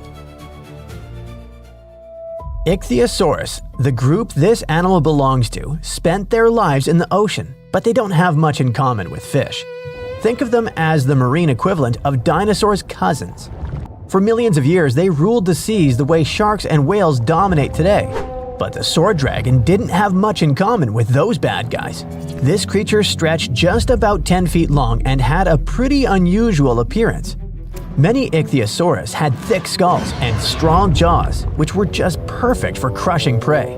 Instead, evolution gave our guy an incredibly long, narrow snout attached to a high-speed body. Researchers think it used that snout to slash through schools of fish and squid and to stun or slice prey before swallowing it. And the eyes of our sword dragon worked like giant camera lenses. They pulled in every bit of light available, so the animal could see in places where most predators would be almost blind. And in the ocean, where sunlight doesn't travel very far underwater, it's a huge advantage. Fish, squid, and other prey drifted through the gloom, thinking they had some cover from danger, and our dragon could spot them without a problem. It also had a pretty unusual skull. Most animals, including us humans, have a small bone near the nostril area called the lacrimal bone. Normally, it's nothing special. But on the sword dragon, it had odd little prong-like projections sticking out from it, something paleontologists had never seen on any other ichthyosaur before. In paleontology, those tiny details are everything. They become clues that tell scientists they're not looking at a completely new species that lived millions of years ago. The sword dragon skeleton survived in almost perfect shape and preserved its three-dimensional form, not flattened like many other fossils. Scientists even think traces of the creature's last meal still sit inside its remains. So, one moment this animal hunted fish in Jurassic waters, and the next moment it froze in time with its final lunch locked inside stone for 190 million years. The story got even more interesting once scientists began studying the bones carefully. Some limb bones and teeth have strange deformities, which means the animal suffered injuries or disease while it lived. The skull also has bite marks from a much larger predator, probably another ichthyosaur. That beast likely delivered the final blow. But the biggest reason scientists care about this animal so much is that it fills a massive gap in the fossil record. Fossils from the time period when it lived, around 193 to 184 million years ago, show up very rarely. Before this discovery, paleontologists saw two completely different groups of ichthyosaurs in the fossil record. Older ones before this period, and newer ones after it. But no one knew exactly when or how that change happened. So, the sword dragon enters the story like a missing puzzle piece. This creature looked more closely related to later species that appeared millions of years afterward. That means the big evolutionary shift in ichthyosaurs likely started earlier than scientists thought. Now, let's leave the ocean and jump to a completely different landscape. One that once baked under the brutal sun of the Sahara. Around 95 million years ago, a predator walked there that looked just as strange as the sword dragon, but it chased prey on land and in rivers instead of the sea. The scientists who led the discovery described this animal as a hell heron. It stretched as long as a school bus and weighed several tons. Its skull had long crocodile-like jaws filled with conical teeth, so it could easily grip slippery fish for lunch. But the really weird part was a crest on its head shaped like a curved blade, a scimitar. It looked so unusual that scientists didn't even recognize the species when they first uncovered the bones in 2019. They only understood what they had after they returned to the site in 2022 and collected more fossils. Researchers find spinosaurs in rocks that formed near ancient coastlines, which clearly shows us that those creatures took their food from the sea. But this one turned up hundreds of miles from any prehistoric sea. The land around it once had forests and rivers instead of desert dunes. That means this giant predator probably went into freshwater ecosystems to look for food there, instead of coastal waters. So it looks like this massive dinosaur was wading through water up to 6.5 feet deep, standing on sturdy legs while scanning the surface for fish. Instead of diving like a crocodile, it likely waited patiently and then snapped its jaws shut in a lightning-fast strike. More than 200 million years ago, another strange survivor swam through freshwater lakes and slow-moving rivers in what is now Zimbabwe, an extinct species of lungfish. Unlike most fish, lungfish can actually breathe air. They have organs that function like primitive lungs, which allows them to gulp oxygen directly from the atmosphere when water becomes too stagnant or low in oxygen. In a way, they live between two worlds, part fish, part early experiment in the transition toward land animals. And that superpower makes lungfish really important to scientists. They are the closest living relatives to the ancient ancestors of all four-limbed animals. There used to be a gap in our knowledge of these creatures, but the new discovery helped fill it. Now we know that many lungfish may be more closely related than they used to think, and scientists can now better understand how these creatures survived for hundreds of millions of years. In a way, lungfish are one of evolution's masterpieces. This ancient blueprint kept working when entire worlds of species were born and vanished around them.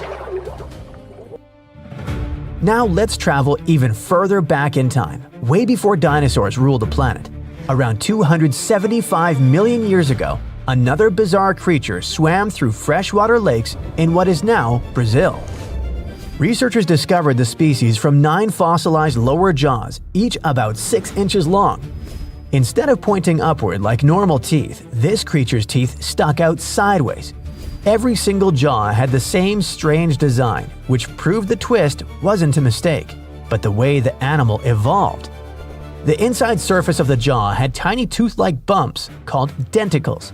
These structures formed a grinding surface, so the creature had its own built-in food processor. Scientists think it used that unusual mouth to chew small invertebrates, or maybe even plant material.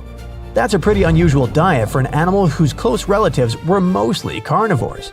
And speaking of its family, this bizarre creature belonged to an extremely ancient lineage called stem tetrapods.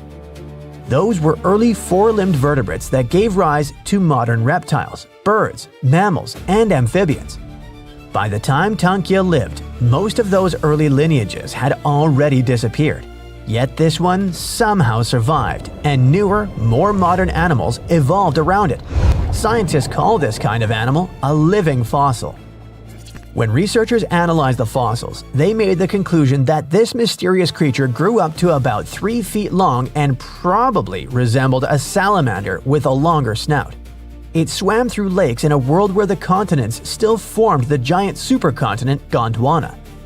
This discovery is also important because it helps scientists understand how ancient ecosystems functioned and which animals filled different roles in those early communities. It turns out the Great Pyramid of Giza might be way older than we think, like over 20,000 years old. That's older than farming or written language. But then, who built such astonishing monuments? Were those even human? Italian researcher Alberto Donini based his idea on something called the relative erosion method. In short, you look at how stone wears down over time and say, yeah, this kind of damage would take way longer than a few thousand years. But before we dive deeper, here's a quick refresher on the pyramids themselves. The pyramids of Giza are some of the oldest giant stone structures ever made by humans. 2 of them are still the tallest pyramids ever built in the ancient world, and the Great Pyramid of Khufu is the tallest of the 3. There's one more reason why that Great Pyramid is special. It's the only one of the original 7 wonders of the ancient world that's still standing today. Now, these pyramids weren't built in one sudden aha moment. A lot of people over many generations worked on them, and you can see their progress over time. Early pyramids have mistakes, weird angles, and structural issues. As for the later ones, they get cleaner and more efficient. It looks like the builders were slowly figuring things out. Each generation solved new engineering problems and got better at it. It's like updates to a smartphone. Each new version is smoother and more advanced. This brings us to the big questions. How old are the pyramids? And who built them? Oh, and how on earth did people move and stack stones that weigh as much as trucks without modern machines? Well, so far we have pretty solid evidence for the general timeline and the workers involved in the process. But the exact construction methods are still debated. And that's why claims like this 20,000-year-old pyramid idea get so popular. Most historians stick with the traditional dating, around 4,500 years old. Now, let's get back to the relative erosion method. Wind, rain, heat, cold, they all slowly eat away at rock. And the longer a stone sits outside, the more damage it collects. Like how an old sidewalk looks way rougher than a brand new one. And the Great Pyramid wasn't always rough and blocky. It used to be wrapped in smooth white limestone. But after a big earthquake in the year 1303, Egyptians pulled off the outer stones and used them to rebuild Cairo. That's why parts of the pyramid have only been exposed to the weather for about 675 years. At the base of the pyramid, there's a limestone pavement. Some of it was hidden under those casing stones for thousands of years and only got exposed after they were removed. Right next to it, there's pavement made of the same stone, but it has been exposed since the day the pyramid was built.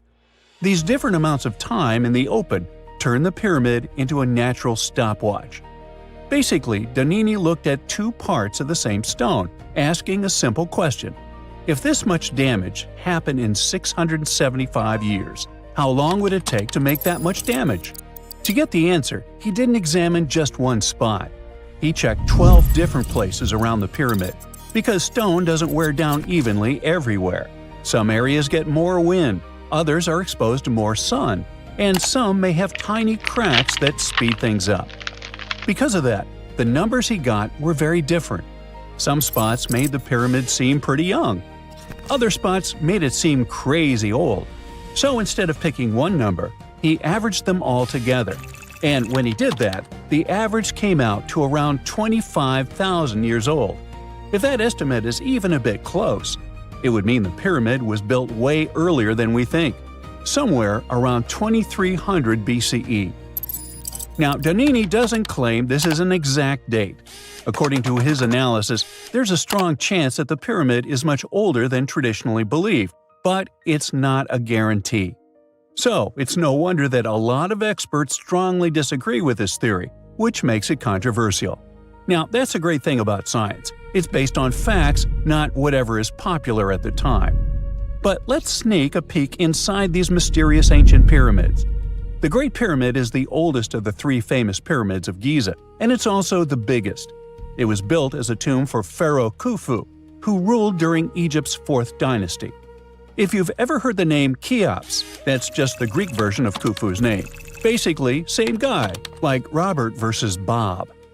Right next to the Great Pyramid, there are 2 more large pyramids. Those weren't some random projects, they were built for Khufu's family. All 3 were constructed during Egypt's Old Kingdom, spread out over 3 generations of rulers. We really can't pin down the exact dates because we don't have enough evidence. Historians have to piece the whole story together with the help of ancient records, inscriptions, and radiocarbon dating, like assembling a timeline from half-burned notes and faded receipts. One big mystery is whether each pharaoh lived long enough to see their pyramid finished. These projects were massive and took years, even decades. It's very possible that some pyramids were completed by the next ruler after the original pharaoh passed away. The Great Pyramid itself was likely built around 100 years after an earlier one, which was a step pyramid. It was kind of a prototype that helped Egyptian builders figure out how to go from stacked steps to smooth-sided giants. But how did they actually pull this off? Because stacking millions of giant rocks into a perfectly shaped pyramid is not something you do when you're bored. First thing we should consider, nobody had really done this before. The older pyramid was more like a giant stone staircase, so cool, but very different. The pyramids at Giza were a whole new level. That's like going from building a shed to suddenly constructing a skyscraper and somehow not messing it up. For one thing, ancient Egypt had it pretty good back then. Every year the Nile flooded, and when the water went away, it left behind super fertile soil. In other words, they had tons of food, more than enough to keep people alive and feed a massive workforce. That extra food powered the pyramid project. The rulers figured out how to organize farming really well. They took that extra food and used it to support thousands of workers. Now, speaking of workers, some people likely worked on the pyramids full-time. Others were farmers who helped out when they weren't busy in the fields. Some people probably paid their taxes by doing labor. Plus, researchers found notes that showed a lot of day-to-day planning. During the wet season, Egyptians used shallow boats to float heavy stones closer to the site instead of dragging everything across land. So, the river was handling a lot of the heavy lifting. The real headache was getting those massive stones up. You just can't lift a multi-ton rock over your head and hope for the best. The defeat would be crushing. The builders had to use ramps. But if you build one long straight ramp from the ground all the way to the top of the pyramid, that ramp would be so huge it'd be like another pyramid. Like, congrats, you built the wrong pyramid first. So because of that, people came up with other ideas. Maybe the ramp wrapped around the outside, spiraling up like a parking garage. Or maybe the ramp was hidden inside the pyramid, which sounds cool and mysterious, but there's not great proof for it yet. What helped a lot was a discovery of an old stone quarry called Hatnub from the same time period. Archaeologists found a super steep ramp system that everyone used to think was impossible. It had holes for wooden posts on the sides, and workers probably used ropes and sleds to drag huge stone blocks uphill. Just imagine a group of people hauling a sled while looping ropes around posts for extra leverage. It's like ancient gym bros doing leg day non-stop. If the pyramid builders used something like that, it means the ramps didn't need to be massive. They could be way shorter and steeper. In any case, the mystery of the pyramids is far from solved. Maybe one day, someone will discover the rest of the tale. Thanks to sci-fi, we usually imagine extraterrestrials as smart beings with huge heads walking on two legs. But if life really exists out there, it could look like, well, anything. From an upside-down nightmare to a weird water creature looking like it was drawn by a toddler. But we don't need to travel across the universe, just back in time. Because a long time ago, Earth already had a creature like that. This is the story of the Tully monster, one of the most bizarre creatures that scientists still can't explain. Around 310 million years ago, Earth was a drastically different place. Today, our continents are scattered like pieces of a broken plate, but back then, during the Carboniferous period, the planet had one supercontinent, Pangaea. That was more than 200 million years before a T-Rex was chasing down a Triceratops. Huge areas were covered in warm, shallow seas and swampy coastlines, with thicker air and higher oxygen levels. Oceans were filled with creatures that never made it past evolution's experimental phase, like this little guy. At one point, the area that's now Illinois was just shallow coastal waters and muddy shores. Sediment from rivers often buried marine creatures, and sometimes trapped them in iron-rich nodules before they could rot away. That's how soft-bodied animals, which usually don't leave fossils, were preserved in detail at a spot known as Maison Creek. Every single Tully monster fossil we know of comes from this one place. It's entirely possible that these strange creatures were swimming all over the prehistoric world, but this could be the only graveyard that had the needed chemistry to preserve their bodies until we found them. But wait, what exactly is this thing? Well, first off, it was named after Francis Tully, the Illinois fossil collector who first found it and brought it to scientists. And second, it wasn't a monster, that's for sure. The animal was pretty small, usually only about 3 to 14 inches long. It had a soft, swimming torso shaped like a thick worm or a slug without any hard shells or bones. But its front end was both the coolest and the weirdest part. It had a long, flexible nozzle sticking out of its face, almost like a vacuum hose, except at the end of that hose was something resembling a claw. The snout itself wasn't rigid, it could extend and bend, similar to how an elephant uses its trunk, or how an octopus reaches with an arm. So instead of biting prey directly, it probably reached out with its face tentacle, grabbed a snack, and pulled it in. Its eyes were another weird, one-of-a-kind feature. They were positioned on a stiff horizontal bar extending from its head, with one eye at each end. This setup gave it a wild field of view, similar to how a periscope or side-mounted cameras can help you see more. Most animals fall into two groups, vertebrates and invertebrates. Vertebrates have a backbone like fish, dinosaurs, dogs, and us humans. Invertebrates don't, like worms, snails, and insects. The Tully monster is one of the rare cases where scientists still argue what it was. When scientists look at the fossils, they see a pale stripe running down the middle of the body. One group says that's just a gut line, which would put the Tully monster in the squishy invertebrate camp, meaning it was a weird swimming slug. But another group claims that it was a notochord, a kind of primitive stiffening rod that evolves into a spine. If they're right, that would make the creature a vertebrate, a distant cousin of fish and even us. Basically, all of this makes the Tully monster a mix of a fish, a worm, and a crab, something never found since. Based on that soft, squishy body and little stabilizer fins, we know the Tully monster wasn't exactly racing other fish. It wasn't fast like a shark. It was more of a slow-motion cruiser. It probably drifted through the water using that long snout to poke around in the mud for jellyfish, sea cucumbers, or maybe even some rotting stuff. Despite its scary-looking claw and eyes, we can't tell for sure if it was a predator. The Tully monster was pretty well adjusted, so we don't know why it went away. If we look at the fossil record, this creature had disappeared way before the massive extinction events wiped out the dinosaurs or the earlier marine life. There wasn't an asteroid or a volcano involved. Perhaps it vanished because its home wasn't the same anymore.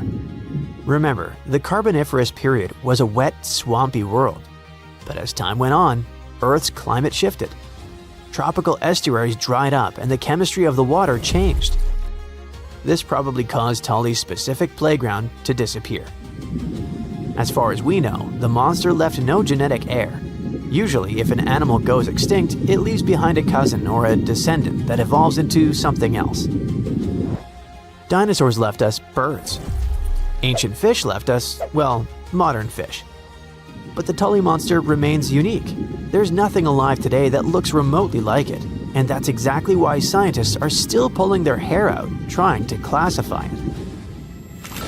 We aren't confused because we're missing the pieces. In fact, we have over 2,000 fossils. We're confused because we have nothing to compare it to. And who knows, oceans are largely unexplored, so we might run into some new creature eventually that will add new pieces to the evolutionary puzzle. The Tully monster might be the captain among the weird prehistoric swimmers, but it definitely wasn't alone. If we look back at the fossil record, especially during the Cambrian and Permian periods, we'll find a whole gallery of evolutionary experiments that look like they were designed by a committee of ETs. For example, we had hallucigenia, our upside-down creature. When scientists first found fossils of this tiny worm-like creature, they didn't know which side was up. On one side of its body, they saw long, sharp spines. On the other, they saw soft, stubby protrusions. They assumed the tough parts were legs and the soft protrusions were tentacles on the animal's back. Years later, better fossils revealed it was actually the other way around. The whole animal was put together upside down. The spines were like defensive spikes sticking up, and the softer parts were actually short legs meant to touch the ground. In other words, it wasn't walking on stilts at all. It had been upside down the whole time. Then there was Opabinia.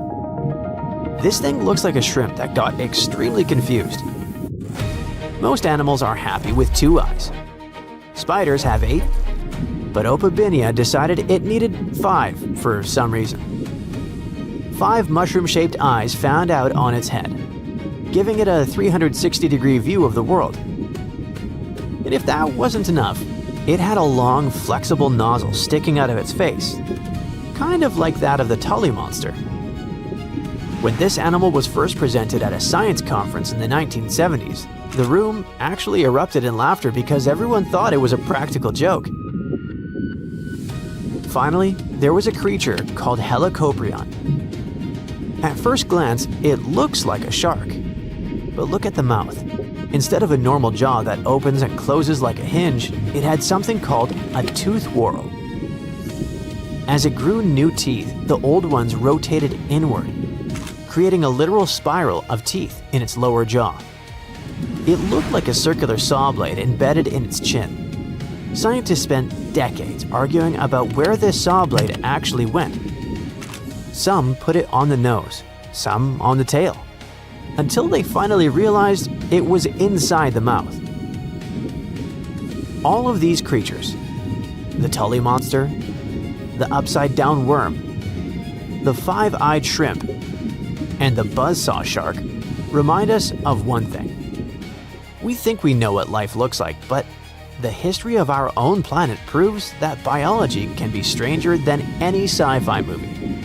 We shouldn't assume evolution follows a straight line toward normal animals like us. Sometimes it takes a detour into the Twilight Zone. Scientists punched through more than 1,600 feet of ice and finally solved the billion-year-old Antarctica's magnetic mystery. Their find also completely changes our understanding of how continents collided and merged around the same time. But first things first. Several decades ago, scientists were running geophysical surveys in Antarctica and noticed stripes of magnetic highs and lows, areas where the crust magnetizes differently than everything around it. Nobody could figure out the cause. Researchers started mapping those magnetic anomalies in the early 1960s. Back then, they used airborne magnetic surveys that flew lines across the ice to detect unusual magnetic signals. They linked those magnetic anomalies to volcanic rocks hidden beneath the ice sheet.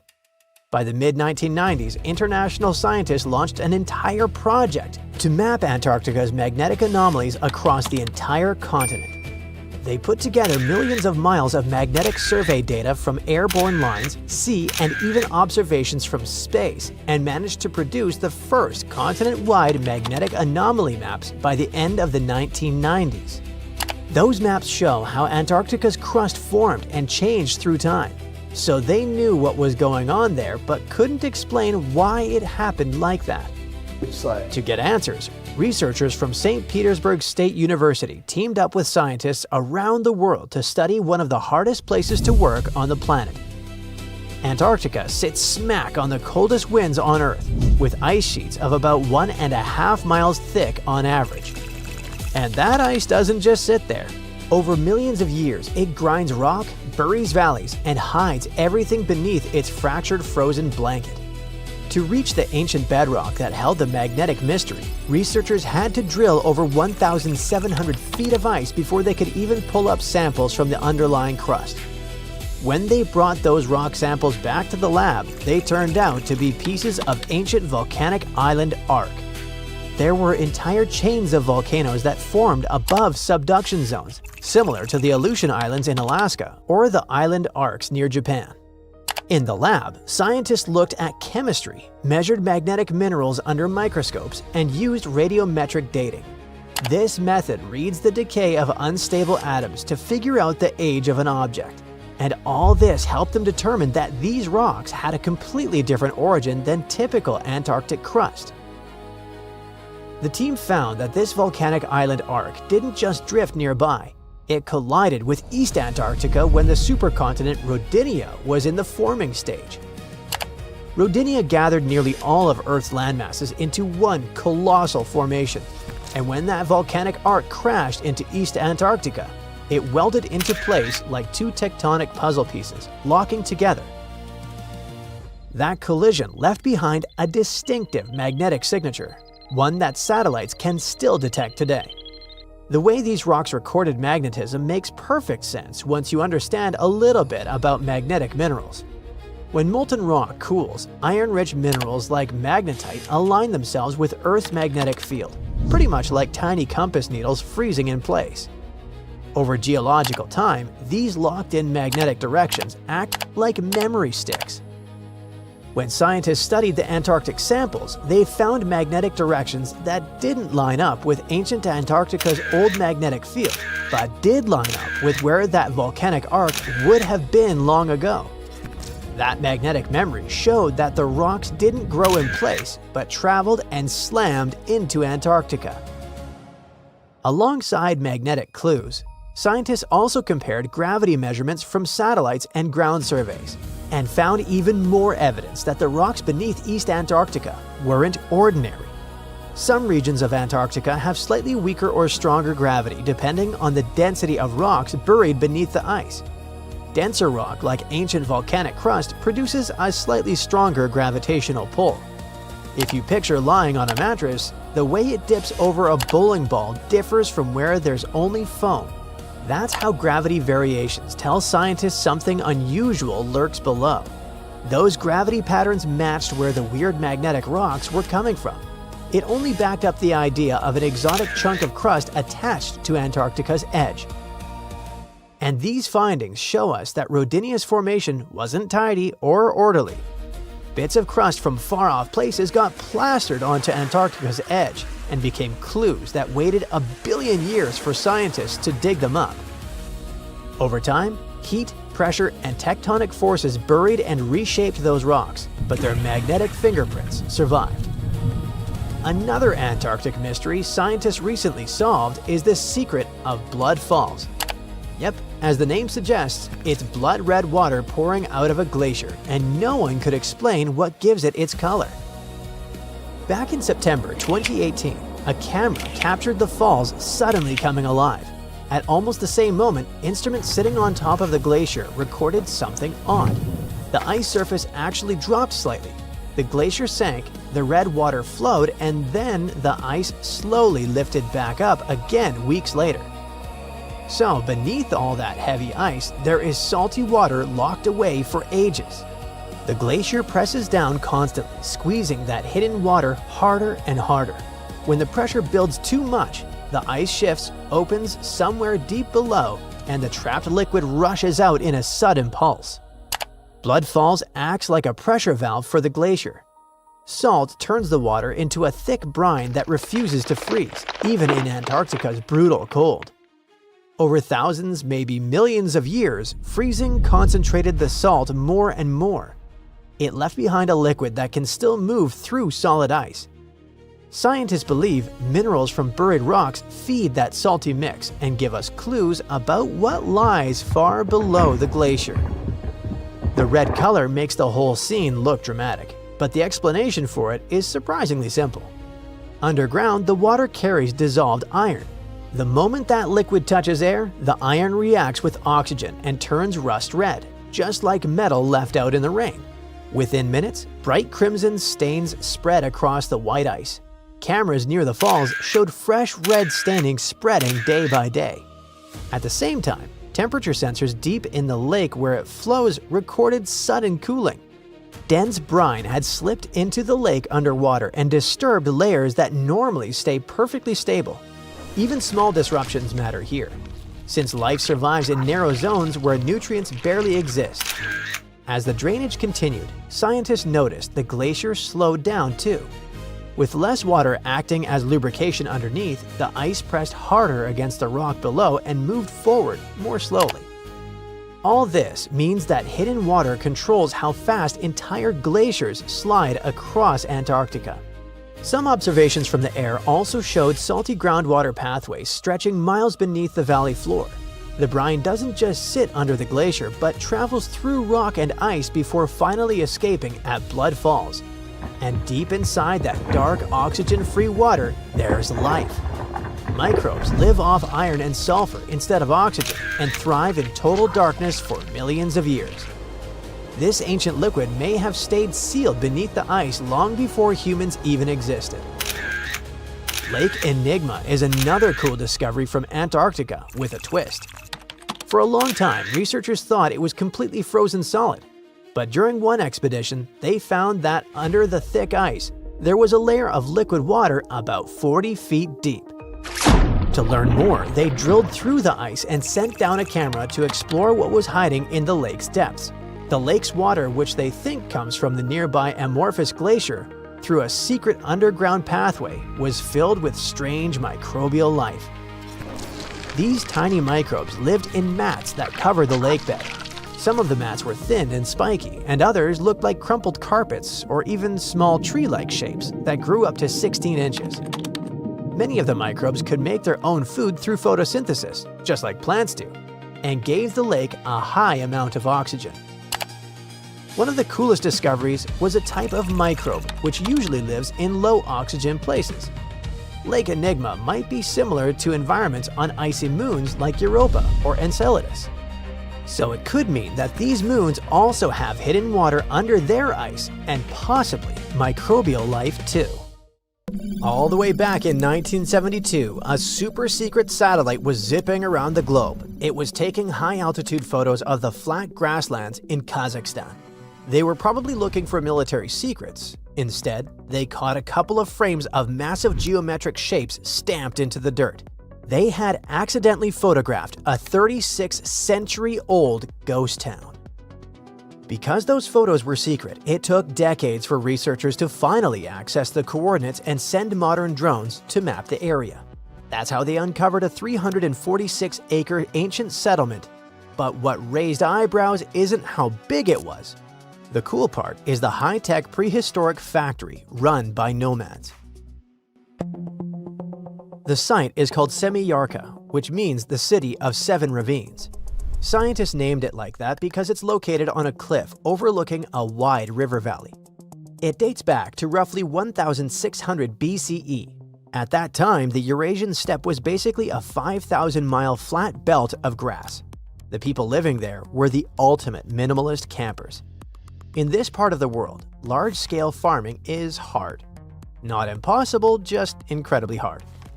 It's much easier to befriend cattle and move when they're running out of food.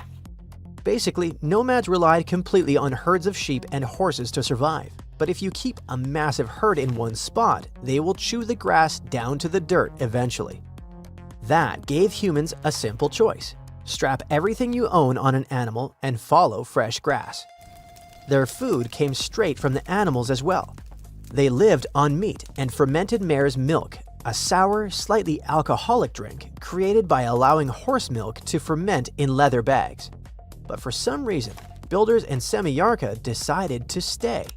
They settled on that cliff to build a heavy manufacturing plant right in the middle of the Bronze Age.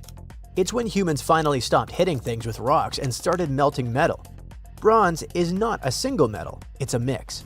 The most useful kind was often copper mixed with tin, because that mix makes tools harder and helps them keep an edge.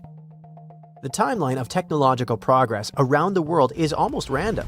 While the residents of Semiyarka were firing up their metal ovens, the Egyptian pyramids had already been standing for 1,000 years. So what did the Semiyarka factory actually look like? We are way too early in the timeline for conveyor belts and brick chimneys. A Bronze Age metal shop was basically an outdoor dirt lot. It was noisy and covered in soot. It's fair to assume it smelled terrible. Charcoal smoke, burnt wood, melted metal. Probably not that different from a modern factory without AC. If we could take a walking tour, we would see scorched ground and broken clay everywhere. Workers kept all that loud work confined to the southeastern edge of town. They were highly organized. Archaeologists are certain this was a dedicated factory because they found two very specific things: crucibles and slag. A crucible is a heavy-duty clay cup specifically designed to survive sitting inside a 2,000-degree fire. Slag is the ugly, glassy garbage left behind after you pull the useful metal out of a rock. You cannot make slag by accident. It only forms when you intentionally melt metals. But what were they making here? Creating bronze was the ultimate survival upgrade for that time period. If you try to chop down a tree with a pure copper axe, the blade will bend like a cheap spoon. You'll have to stop, put the axe on a rock, and hammer it flat again. By adding a little bit of tin causes a chemical reaction that locks the metal atoms in place. The final product is incredibly hard. Many of the passing nomads drove massive wooden wagons roughly the size of a modern mobile home. They had solid wood wheels and required teams of oxen to pull them. Maintaining those giant wagons required sturdy tools, making Semiyarka the ultimate highway pit stop. They were mixing around 12% tin into their copper. Tin is a soft, silvery metal that melts at surprisingly low temperatures and acts as a heavy-duty chemical hardener when stirred into a vat of boiling copper. In the ancient world, tin was incredibly hard to find. Copper is fairly common, but entire empires would panic if their tin supply chain broke down because you cannot make bronze without it. Semiyarka was sitting on a local gold mine. They had access to tin in the nearby mountains, which could mean they controlled the exact ingredient everyone on a 5,000-mile steppe desperately needed. But what happened, and how did it end up a ghost town? We know for a fact they were not defeated by some other nomadic tribe or an army. Something like that would leave a obvious dirt crime scene, from skeletons to a massive layer of black ash where stuff was burned down. There would be dropped weapons, those made on site. Semiyarka has none of that. Instead, archaeologists found a clean exit. The locals packed up their valuable tools, gathered their herds, and did what nomad tribes do. They moved on. At least we assume so for now. It's possible that they accidentally destroyed their own neighborhood. To keep an oven hot enough so it can melt metal, you need a lot of wood, which means they probably chopped down every single tree for miles. Without tree roots to hold the dirt together, the soil turns to dust. The grazing grass disappears. When it happens, traveling customers stop showing up. The town essentially turned its own front yard into a barren wasteland just to keep the factory fires burning. This whole domino reaction would leave clues, but the news is pretty fresh, so we might learn more soon. Semiyarka probably simply faded away. It's certainly not the only advanced settlement that ended up lost in time. On the vast, empty steppe of the Ural, there's a city planned like a fortress from day one. That's Archaeum. It was another unexpectedly advanced place for this time. From above, the enclosing wall forms an almost perfect circle, about 520 feet across. Concentric walls ring the site, with a defensive ditch outside. Inside, roughly 60 houses curve along the walls like puzzle pieces. The layout shows careful planning and a well-organized community. Then there is Akrotiri. This Bronze Age town on the island of Santorini was buried by a massive volcanic eruption. The falling ash acted like concrete and actually locked the entire city in a perfectly preserved time capsule. Excavators found multi-story houses stacked on top of each other. You can still see vibrant paintings of ships and dolphins glowing on the walls. Inside the homes, water once ran through indoor terracotta pipes long before modern plumbing existed. There is also Derinkuyu in central Turkey. We only know it existed because of a home renovation gone wrong. Back in 1963, a local man took a sledgehammer to a wall in his basement. The wall crumbled and revealed a dark tunnel. He walked inside and accidentally discovered an 18-story underground doomsday bunker. It was a massive labyrinth carved out of soft rock, designed to hide 20,000 people. They even carved 1,000-pound solid stone wheels that they could roll across the hallways to seal the doors and block invaders. If you like Lord of the Rings, this has to remind you of dwarves and how they lived. One of the coolest things about modern tech is that it lets us map ancient places almost perfectly. Satellites and remote sensing tools can scan the surface of Earth and trace walls, streets, and workshops that have been buried for thousands of years. Once we have that map, we can rebuild the site digitally and even walk through it in a virtual model. It's not the same as standing on the step and melting bronze in open air, but it's the closest we get to stepping back in time. There are still countless vanished hubs waiting to show up on the next scan. Who knows what your neighborhood will look like in 3,600 years? Once upon a time, I searched through the jungle, following a map poorly drawn on a piece of cloth. After days of walking, I reached an ancient Mayan temple. As soon as I stepped in, a strange noise echoed. I turned to leave, but suddenly the floor cracked beneath my feet. I fell into a 1,600-year-old tomb. Finally, I got lucky. That day, I walked out with shiny jades, carved seashells, a creepy afterlife mask, and a curse that's been haunting me ever since. Well, okay, maybe it didn't happen exactly like that. Or maybe it didn't happen to me. Sadly, real-life archaeology is not like Indiana Jones movies. However, the findings can be as exciting and important, especially in Belize, where archaeologists just found the first identifiable ruler's tomb in the lost Mayan city of Caracol after 40 years of digging. A team of archaeologists finally unsealed a hidden chamber, buried deep beneath a structure they'd already studied. And inside that tomb, which is indeed around 1,600 years old, was Tikab Shak, the first known king of Caracol. His name is commonly interpreted as Tree Branch Rain Deity, which is poetic and incredibly awesome. King Shak was believed to be a Mayan deity in control of rain, thunder, and lightning. According to folklore, he used axes to strike rain-bearing snakes in the sky to make the rain fall. The buried king is considered to be the dynasty founder. The royal dynasty he founded lasted more than 460 years. And judging by what was buried with him, we can assume that King Shak was greatly celebrated. His tomb had jade beads, carved bones, seashell jewelry, and ritual pottery vessels. One of those vessels shows Ekchua, the Maya deity of trade, receiving offerings. Others showed bound prisoners. Archaeologists could tell they had found some high royalty when they noticed a considerable presence of red cinnabar in the tomb, a rare and expensive material from the Mayan world.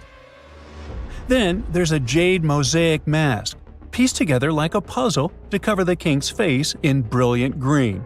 Jade wasn't used just because it was shiny.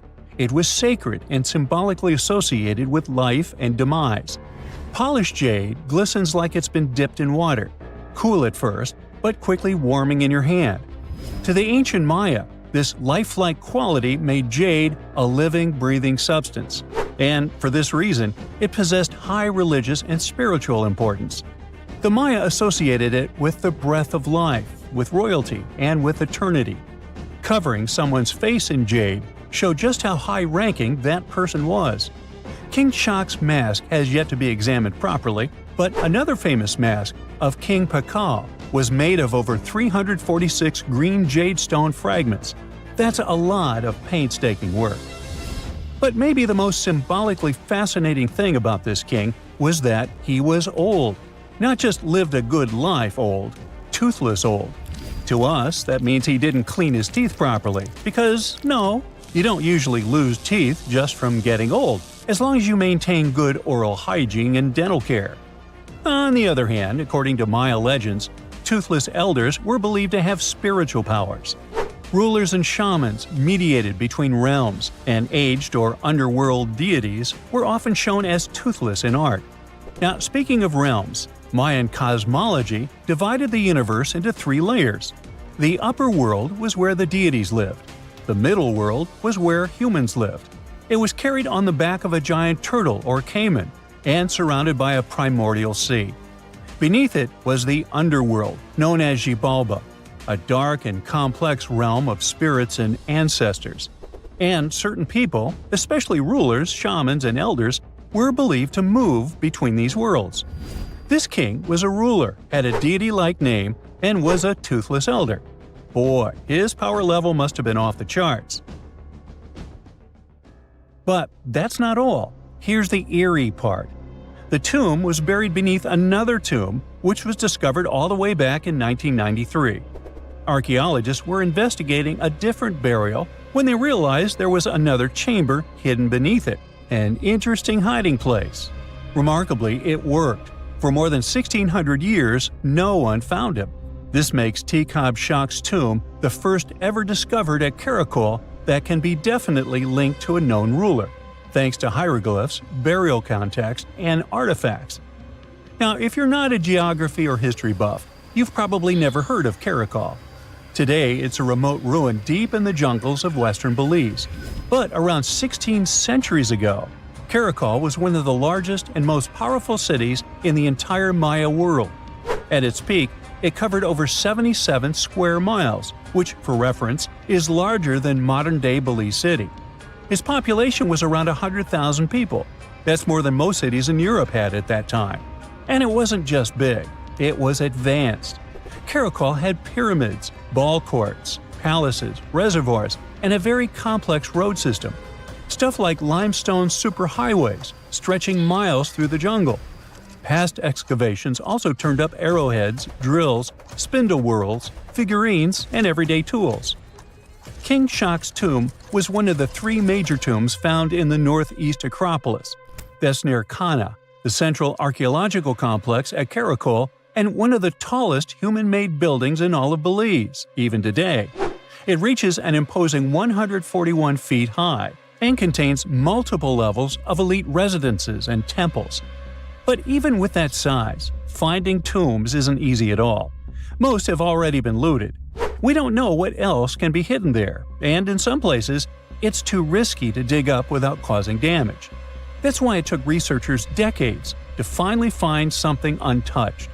However, they were able to report over 850 burials and 175 tombs at Karakol over their 4-decade-long project. One of the earliest tombs, dating to around 350 CE, was a cremation burial containing ritual artifacts such as obsidian blades, atlatl spear points, and ceramic styles associated with central Mexico. So, if you're an archaeologist, this city seems to be an old historical gold mine. And old historical gold mines often come with warnings. For one thing, it's "keep out, the ceiling might fall on you." Besides, even though scientists are excited about this discovery, if the king can really walk between realms, he's probably annoyed by all this. So, what happens now that the king's eternal rest has been disturbed? Well, by opening and stepping into the tomb of Tekhab Shak, archaeologists basically stepped into a sealed sacred place. Maya tombs weren't just holes in the ground with a fancy coffin. They were sealed like cosmic vaults, locked up with stone, soil, and sometimes elaborate closing rituals. The goal was to mark the end of their use and protect what was inside.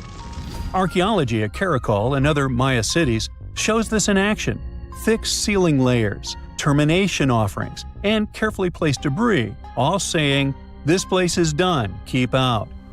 Today's archaeologists still treat them that way, working under Belizean laws and cultural protocols, making sure they explore with respect for what these spaces meant to the people who built them. However, it's eerie to think about mythology and whether King Shak is going to haunt the archaeologists. I guess we'll see. They shouldn't be afraid because he's old and has no teeth. Maybe he will annoy them with rain. He's named after a rain deity, after all, and we still don't know about his true power level. The Mayans were a fascinating civilization, and their structures are still among the most mysterious ones you can find. Despite being isolated from the known world, they also built pyramids without cranes, mapped stars without telescopes, and knew how to bury a king. Karakol is full of secrets: a hidden tomb under another tomb, a toothless king with a scary-looking mask and a deity's name. Almost unbelievable. And amazingly, there is still stuff being found. So maybe it's not too late for me after all. But first, let's see the aftermath of this curse, huh?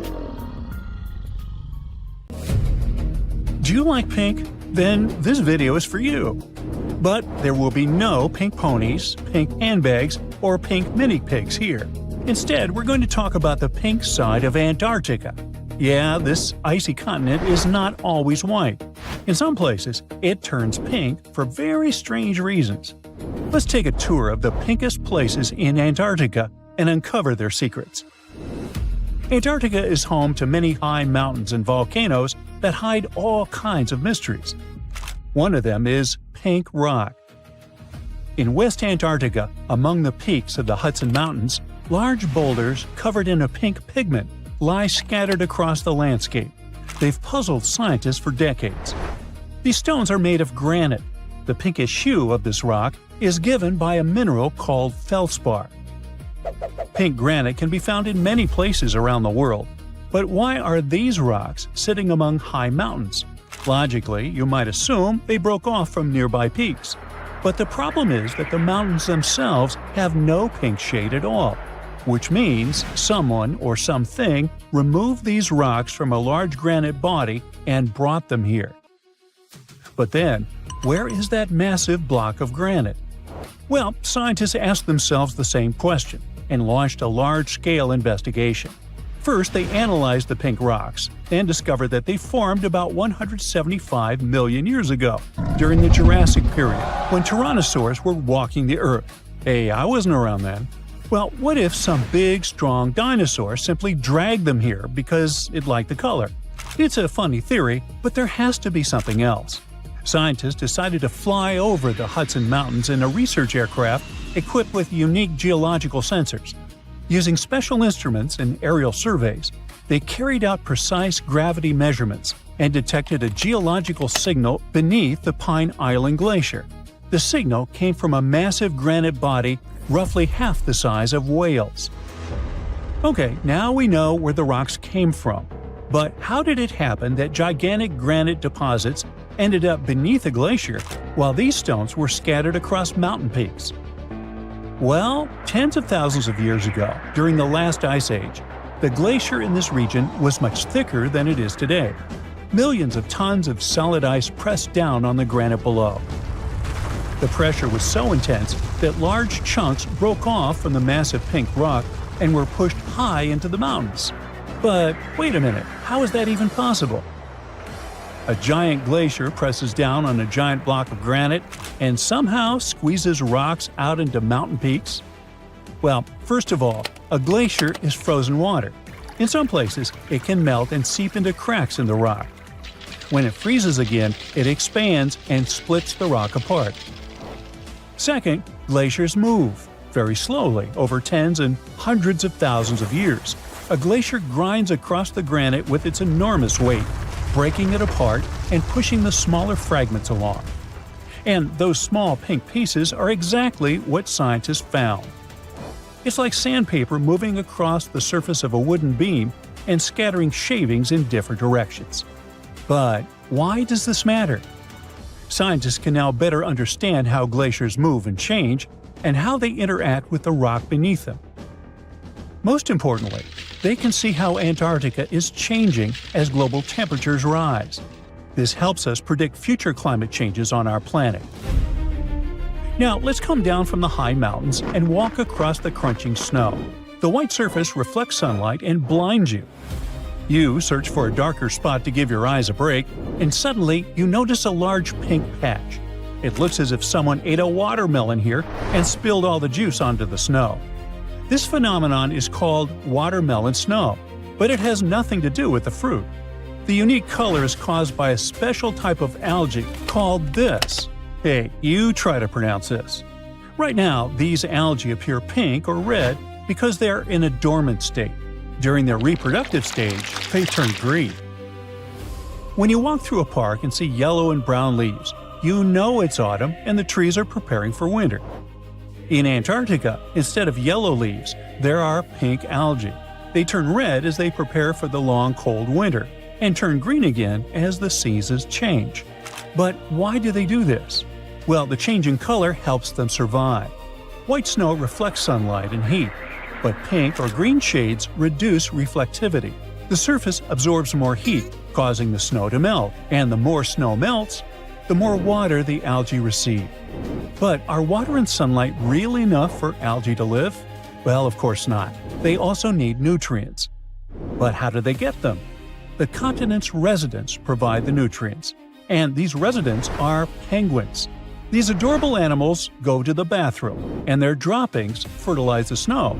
Even a tiny amount of dust from penguin poo is enough to supply the algae with the nutrients they need. Now, scientists believe that in the future, pink snow will become much more widespread across Antarctica as temperatures continue to rise. So, if you ever find yourself on this continent with friends and spot pink snow, you can show off your knowledge and explain the science behind it. However, if someone feels tempted to taste the watermelon snow, don't let them.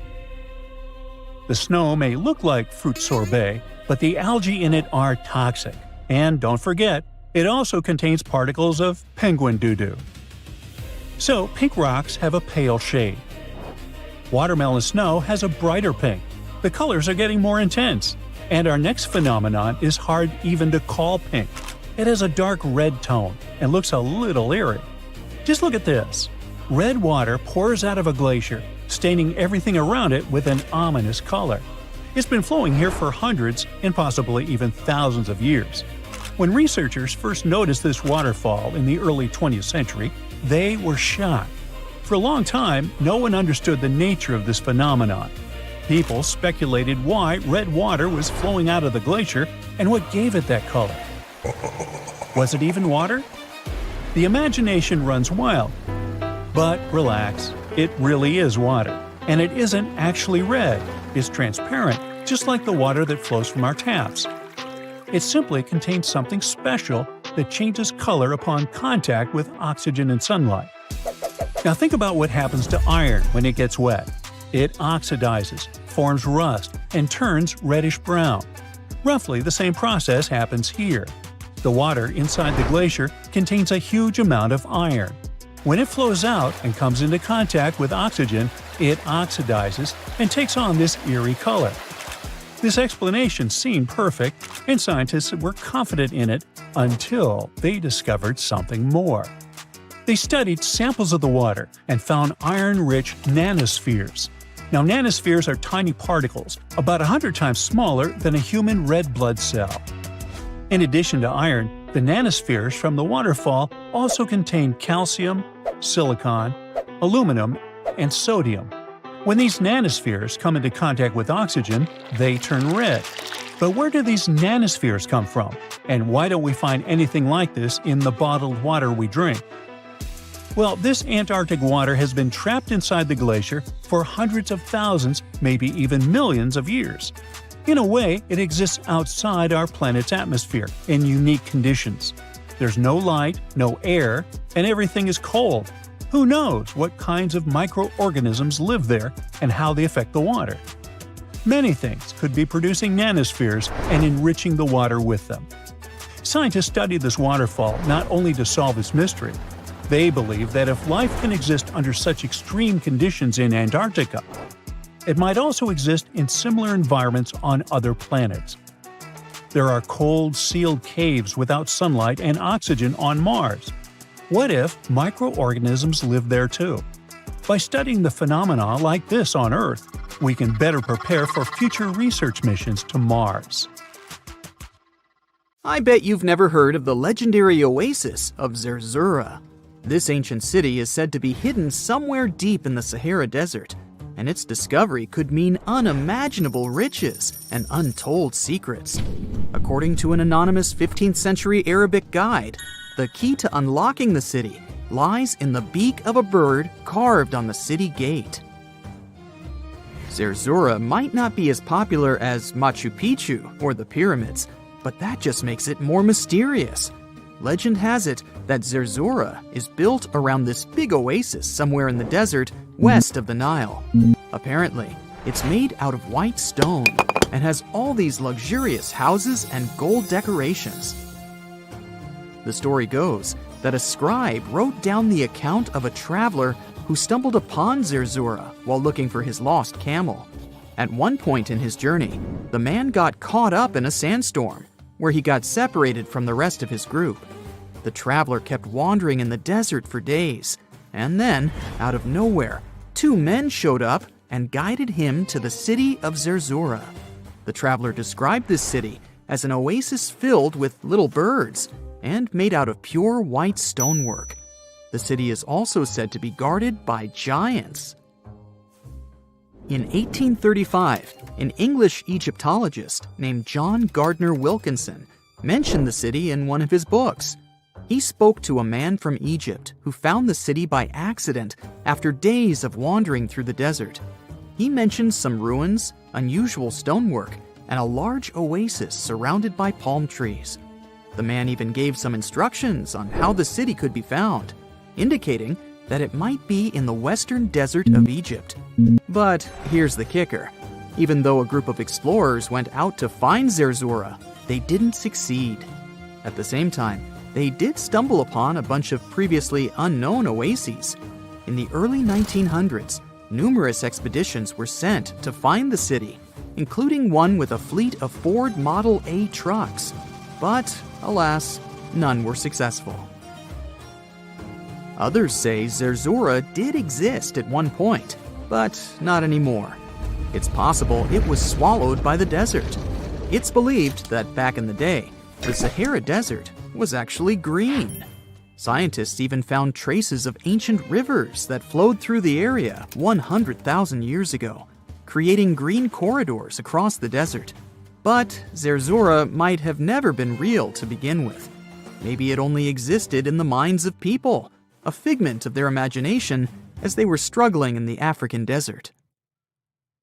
For thousands of years, people have been obsessed with the hunt for another lost city, Atlantis. But if this place really existed, where on Earth, or under the sea, could it be? According to Plato, Atlantis was an actual place, and it was supposedly located somewhere in the Atlantic Ocean, near the Strait of Gibraltar. But how did this mythical city become synonymous with a perfect paradise-like society? Well, you can thank Ignatius Donnelly for that. The American writer published a book in 1882 where he outlined 13 hypotheses about the existence of Atlantis. Donnelly truly believed that this lost city was where ancient humans lived in peace and joy for centuries. Donnelly even thought that Atlantis was the original source of many ancient civilizations around the world. And if we just followed Plato's clues, we could totally find Atlantis. Sounds like a treasure hunt, right? What inspired Donnelly to go on this quest in the first place, you might ask? Apparently, an amateur archaeologist discovered the city of Troy, using Homer's The Iliad as a guide. Well, if Troy was real, then why not Atlantis? Back in the day, some people believed that America was the legendary Atlantis. Columbus really stirred up some excitement when he brought back news about the New World to Europe. But the real hunt for Atlantis didn't really start until the 20th and 21st centuries. Some people tried to connect the dots between a volcanic eruption on the island of Santorini and the destruction of Minoan settlements. But in 2018, a team of investigators claimed they had nailed it, announcing they had discovered concrete proof that Atlantis had existed. What was their evidence, you ask? A series of mysterious circles in a national park in Spain. But the circles turned out to be nothing more than experimental ponds for studying zooplankton. Let's face it, there's no real evidence that Plato's lost city of Atlantis actually existed. But it doesn't make searching for it any less exciting, does it? The Fountain of Youth isn't a lost city per se, but it is another mythical location that many have claimed to have stumbled upon over the years. Long ago, people were obsessed with the idea of living forever, or at least extending their lives as much as possible. Each culture had its own wild story, like the Greeks talking about a magic fountain that let people live longer, or Alexander the Great finding a river of paradise that could heal the wounded. Japanese legends spoke of hot springs that could make you young again, while the Caribbean locals talked about the restorative powers of the water in one of their own mystical lands. Explorers searched far and wide for these magical waters, but nothing. Probably the most famous of all was the story of the Spanish explorer Juan Ponce de Leon, who thought he'd found it in Florida. Now, Ponce de Leon was quite a character. He sailed with Columbus and became an important figure in the area now known as the Dominican Republic. He found gold in Puerto Rico and even became the island's administrator. But when the ruler of Spain decided to replace him in his duties, he got upset and decided to explore Florida, looking for gold and the elusive Fountain of Youth. He explored the Bahamas, but sadly, he didn't find any gold or magic water. He did, however, make his way to Florida. He explored the coast and even discovered the Gulf Stream. Unfortunately, his last expedition didn't go well, and he was wounded. But the legend of him searching for the Fountain of Youth lived on. Even though historians don't think he was really looking for the Fountain of Youth, thousands of people visit the Fountain of Youth Archaeological Park every year to try the sulfur-smelling water. It's the oldest attraction in Florida, which has been around since the 17th century. Some say the water has unusual properties, but I'll leave that up to you to decide after you visit this place. Norse mythology has its own mysterious land called Thule. It's said to be somewhere between Scandinavia and Iceland, where the sun barely shines and the cold bites hard. The folks there survive on a diet of millet, herbs, fruits, and roots, washed down with a grain and honey brew. As for its exact location, scholars can't seem to agree on it to this day. The legendary ancient Greek explorer Pytheas was said to be the first to stumble upon Thule during his quest for tin mines. He sailed his way up north, passing by Scotland, and after 6 long days of sailing, he reached Thule. The people there, according to Pytheas, were quite primitive, but that's no surprise since they were just simple farmers living off the land. They showed Pytheas where the sun set on the shortest day of the year. They also told him that in winter, the sun never rose at all, and in summer, there was no night. For many years, historians have been debating the true identity of this mythical land of Thule. Some say it's Iceland, while others claim it's Norway. A little bit of progress has been made recently with the help of a team of researchers. If their findings are correct, Thule might be the elusive island of Smola. That's farther south than any of the Norwegian islands that were on the list of contenders. It may be too soon to celebrate, but it does look like Thule has finally been found.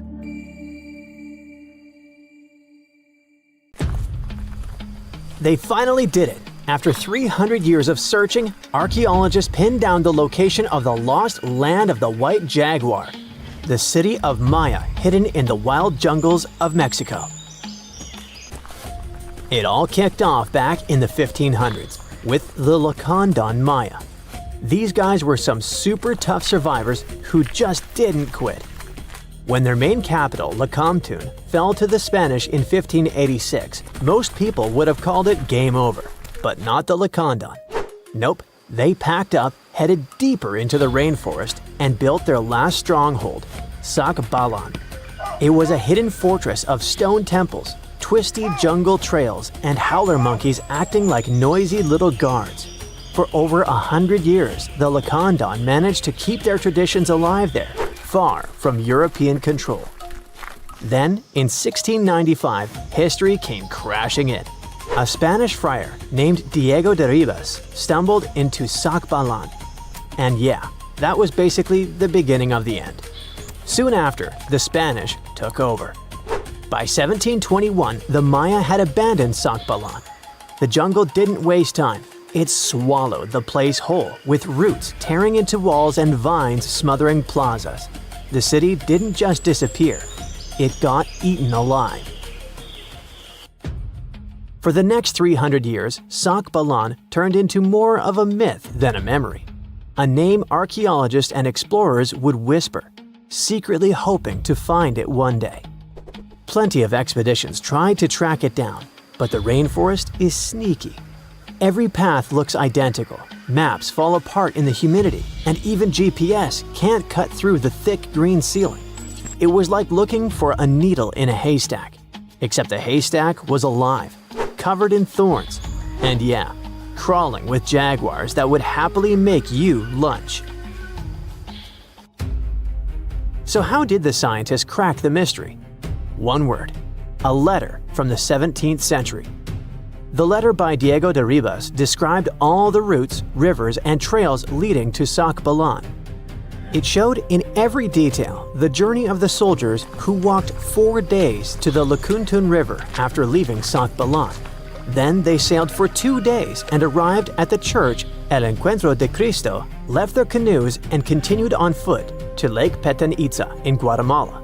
This was already detailed enough, but the scientists needed to pinpoint the exact location with geographic information systems.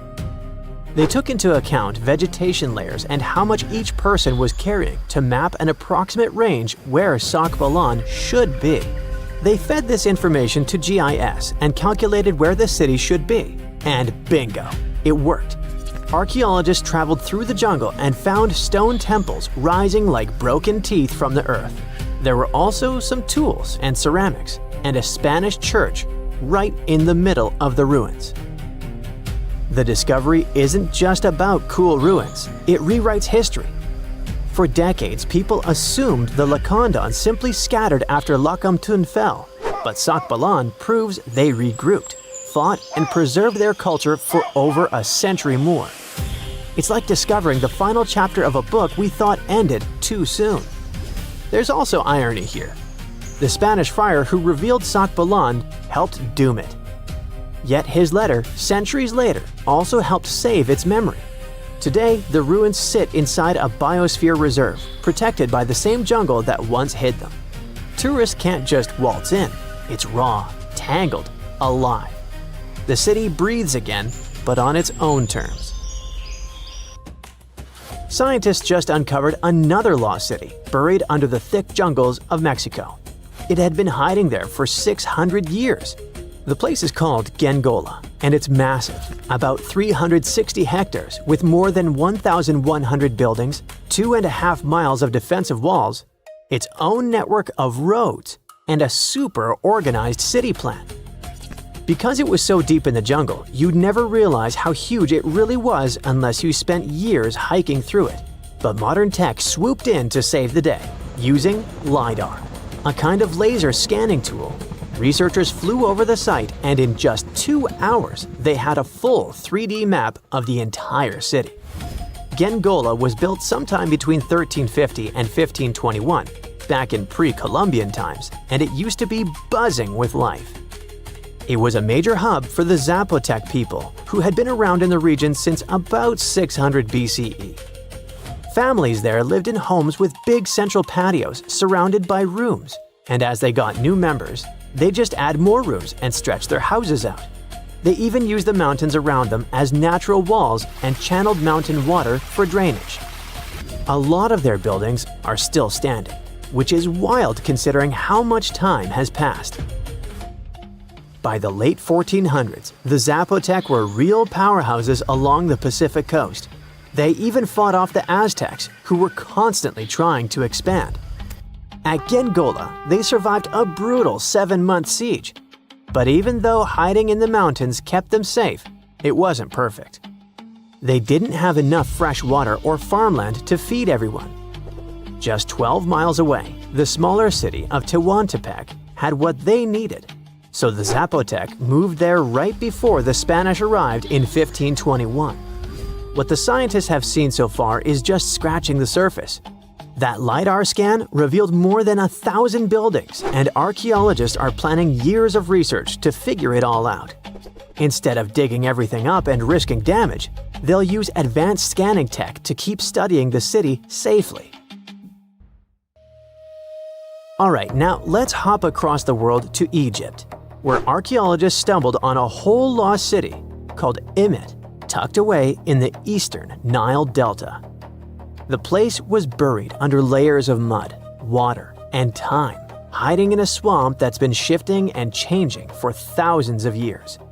Scientists first noticed it from way up high in faint little clusters of mud brick foundations in satellite images. The shapes looked shaky and ghost-like, but too neat to be natural.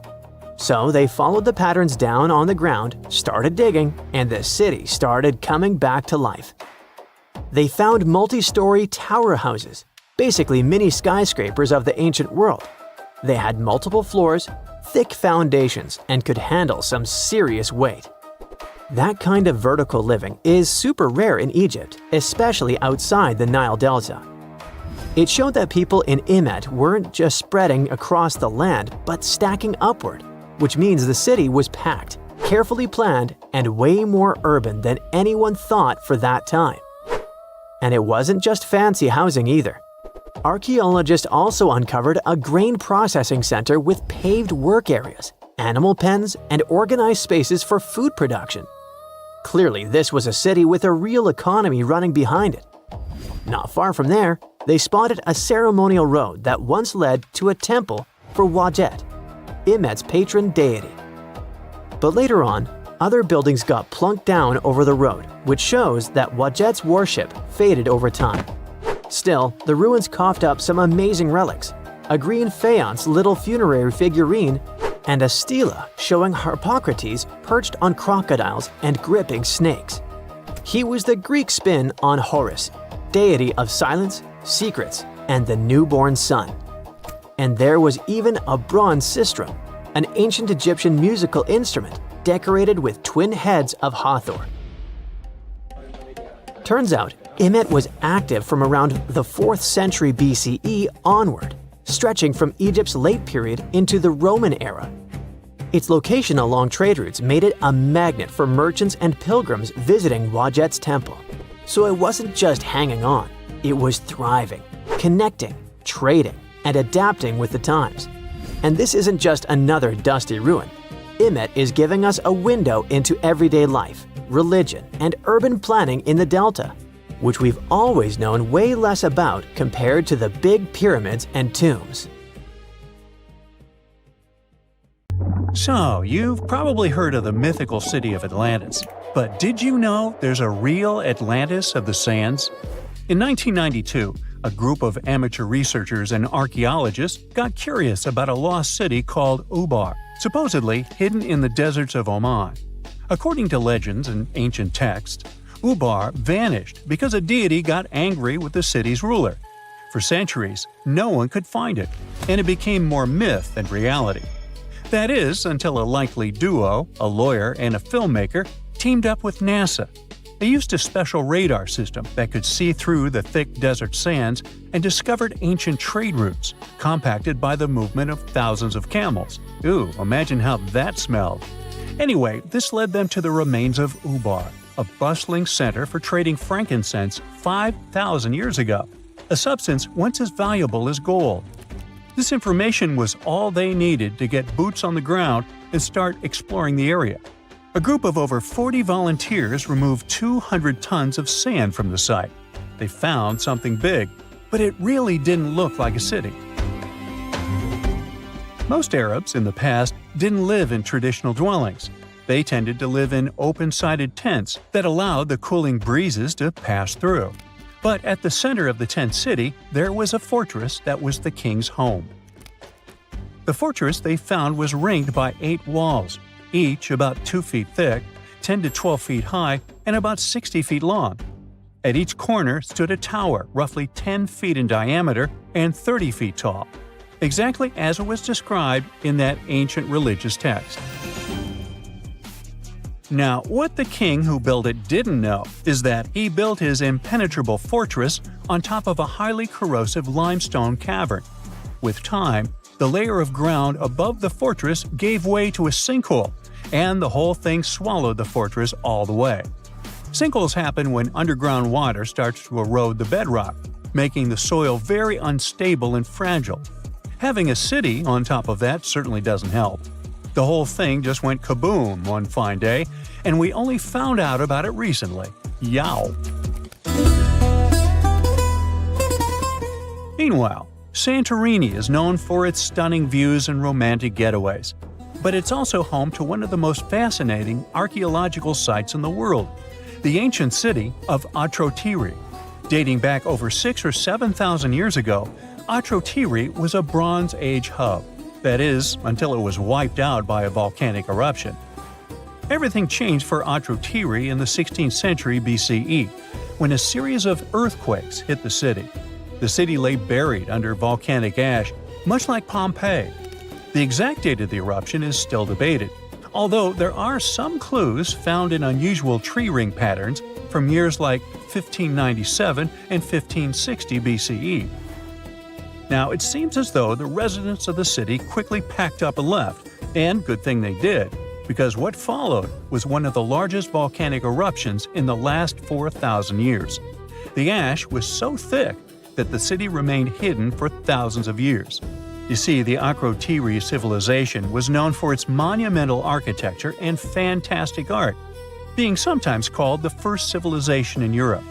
It flourished during the Bronze Age, and they grew so much because they were an important part of the copper trade.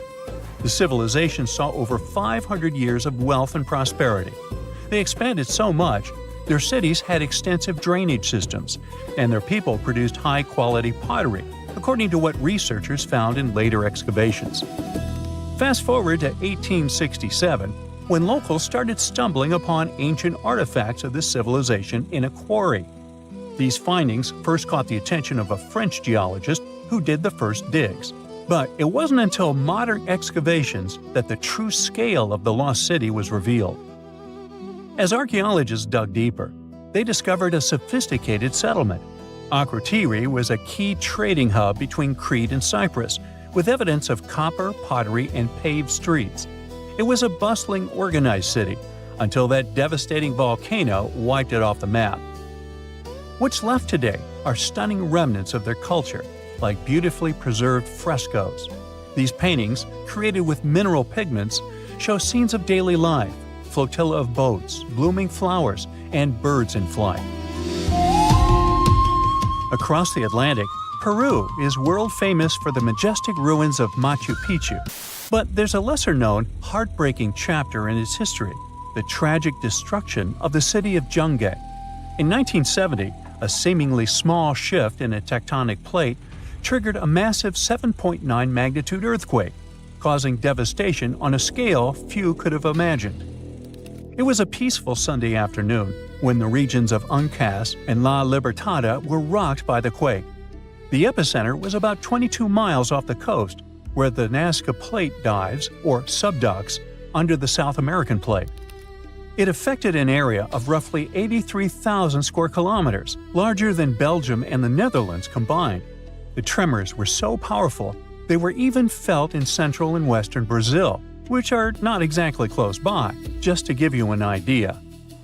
Although many towns were affected, Jungay was affected the most. The beautiful Mount Osakaram, towering over the city, turned evil when the earthquake triggered an enormous avalanche.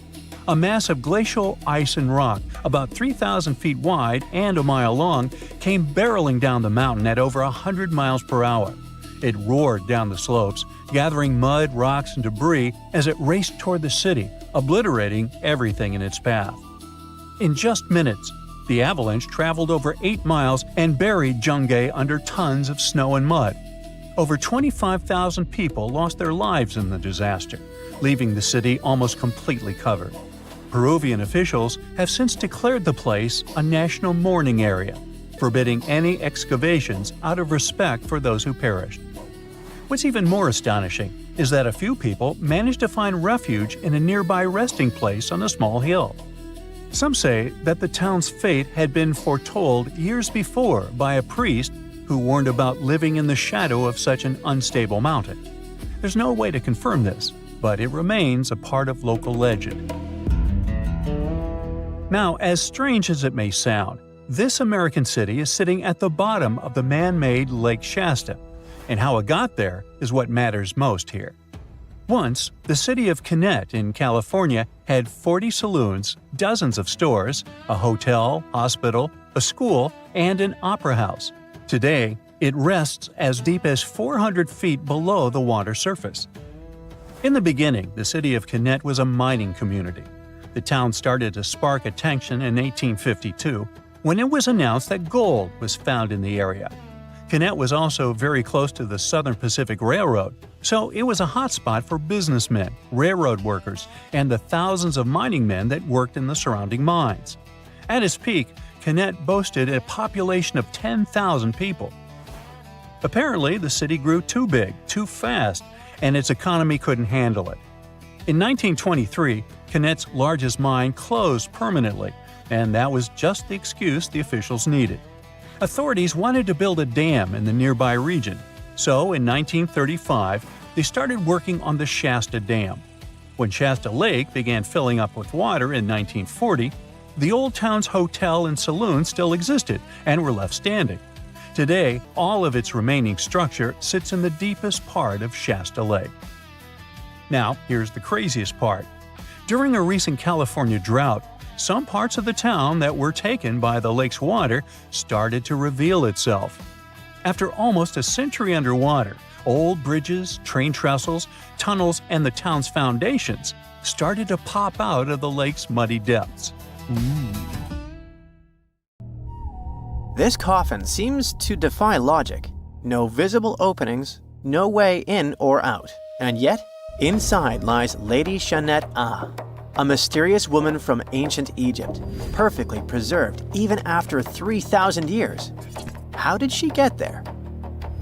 It was the third intermediate period in Egypt, a time between great dynasties.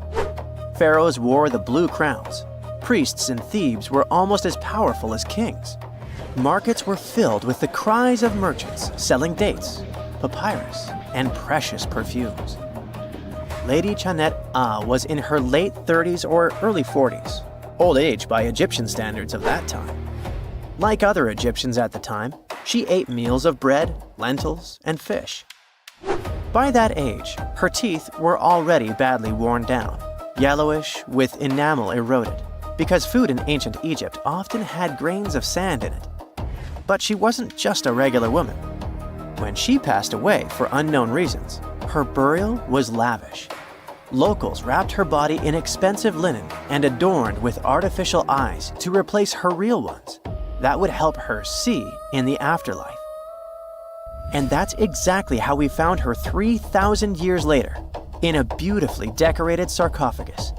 It was made of cartonnage, which is kind of like papier-mâché, made by layering linen and papyrus with adhesive. These coffins were wildly strong, lasting for thousands of years, all thanks to Egypt's super dry climate. But most importantly, Egyptians only used it for the elite. So she was someone very important to the locals, though we might never know why. But there was only one huge problem with her mummy. How did they even put her in the coffin? No matter how much researchers looked, there were simply no entry points. The only visible gap was a tiny slit near her feet. But that's not nearly large enough to place her entire body inside. This mystery puzzled them for decades, until they finally learned the truth only recently. They study those mummies at the Field Museum in Chicago using new technology, CT scans. It's basically like taking thousands of X-rays and piecing them together to create detailed 3D images. That's how we can learn more about the bodies without disturbing them. And it turns out the ancient Egyptians were unbelievably clever. They didn't construct the cartonnage around Shanette Ah's body, which would be a common and easy thing to do. Instead, embalmers created the coffin first. Then, they softened this coffin with moisture to make it flexible. After that, they carefully molded it around her wrapped body. They did cut a slit along the back of the coffin to do that, but then they laced it up like a corset, so it seemed like there were no openings. Finally, they secured a wooden panel at her feet to keep everything in place. That's where the tiny slit came from. Usually, the insides were removed and put in jars, symbolically guarded by the 4 sons of Horus. Egyptians believed that the deceased would need all that stuff once they got into the afterlife. They also thought it would help preserve the body for ages, which, as we can see, worked amazingly well. Thanks to their beliefs, we now have mummies as time capsules. Each son of Horus was supposed to protect each of the specific body parts. The human-headed Imseti for the liver, the baboon-headed Hapi for the lungs, the jackal-headed Dalmatef for the stomach, and the falcon-headed Kebis Senuf for the intestines. It's crazy how much effort the embalmers put into their job, especially in Lady Chanet A. They wanted to make sure her body remains untouched and the sarcophagus would be perfect for her. You can't help but wonder, who was she if she mattered so much? The ancient Egyptians literally viewed the afterlife as modern retirement planning. You're not just passing away, you gotta prepare yourself for it. Prepare the body, eyes to see, and so on. And the richer or more important you were, the better your afterlife would be. But Chanet A wasn't the only fascinating mummy they studied. They also decided to scan Harwa, an Egyptian man who lived around the same time. Judging by the mummy, he also had a high social status. His mummy revealed no signs of hard labor, and his teeth were well kept, which means he enjoyed some high-quality food without tons of sand in it. Some fellas got lucky both in life and after it. But there were many mysterious mummies throughout history. One of them is Chin Tzu, also known as Lady Dai. The story of her began in 1968. Some workers near Changsha, China, were digging an air raid shelter for a hospital. But suddenly, they accidentally uncovered an ancient burial site. They came down there and stumbled upon something incredible. 3 tombs belonging to a noblewoman, her husband, and a young man believed to be their son. She was a noblewoman from ancient China, and she had a fascinating backstory. She lived over 2,000 years ago during the Western Han Dynasty. She was married to Li Kang, a guy who served as chancellor to the Changsha Kingdom, a high-ranking official. At first, it looks like Lady Dai lived a life of luxury and privilege. She had private musicians to play at her parties, and for her personal enjoyment. She probably played the guqin, an instrument that back in the day people associated with intellect and elegance. And she certainly ate like an empress. Fine meats, delicacies, and all things like that. Even her wardrobe was full of some exquisite silk, not even mentioning the tons of cosmetics. But all this wealth came at a cost. The more she aged, the worse her health became. She got a full pack: a heart condition, diabetes, high pressure, and liver issues. It also looks like her back was driving her crazy, probably making it hard for her to even move. Finally, as a cherry on top, she developed gallstones. All this packed together eventually led to a heart attack that took her life around the age of 50. There was one haunting detail. Scientists found over 130 melon seeds in her stomach and intestines. Most likely, she ate watermelon just hours before she passed away, which means it was probably during summer when the fruit was ripe. She enjoyed a sweet, simple treat before her life was cut short. The excavation began in 1972, and this wasn't easy at all. Over 1,500 local students had to help. And Lady Dai was the most mysterious one. She was buried in 4 rectangular pine boxes, one inside the other like a Matryoshka doll, all wrapped in 20 layers of silk, and all that sealed with lots of charcoal and white clay. The coffins were painted beautifully as well, adorned with protective deities, mythical animals, and clouds which symbolized the heavens. There were drawings of divine creatures and Mount Kunlun. The myth said that on this mountain, people reach eternal happiness. All this told us a lot about the Han Dynasty, their beliefs about afterlife, art, daily lives, and their remarkable craftsmanship. And then researchers finally got to the body. It was astonishing. Soft skin, joints that could still bend, and in general, she was almost intact. She even kept her hair, eyelashes, fingerprints, and even traces of blood. It's like she literally passed away only a few weeks ago. Ancient people used a very clever technique to preserve her. It looks like embalmers put her into some weird, mysterious acidic liquid. This liquid prevented bacteria from growing. Unfortunately, it also gave rashes to all the scientists that touched Lady Dai. And this rash lasted for 3 months. And you know what they buried together with her? Over 1,400 artifacts. mostly personal stuff like silk clothes, cosmetics, and musical instruments. Even food, grains, meats, wine, and pastries. There were also 162 carved wooden figurines of various servants and musicians. It's possible that they were either just there to service her even in the afterlife, or maybe based on her actual servants.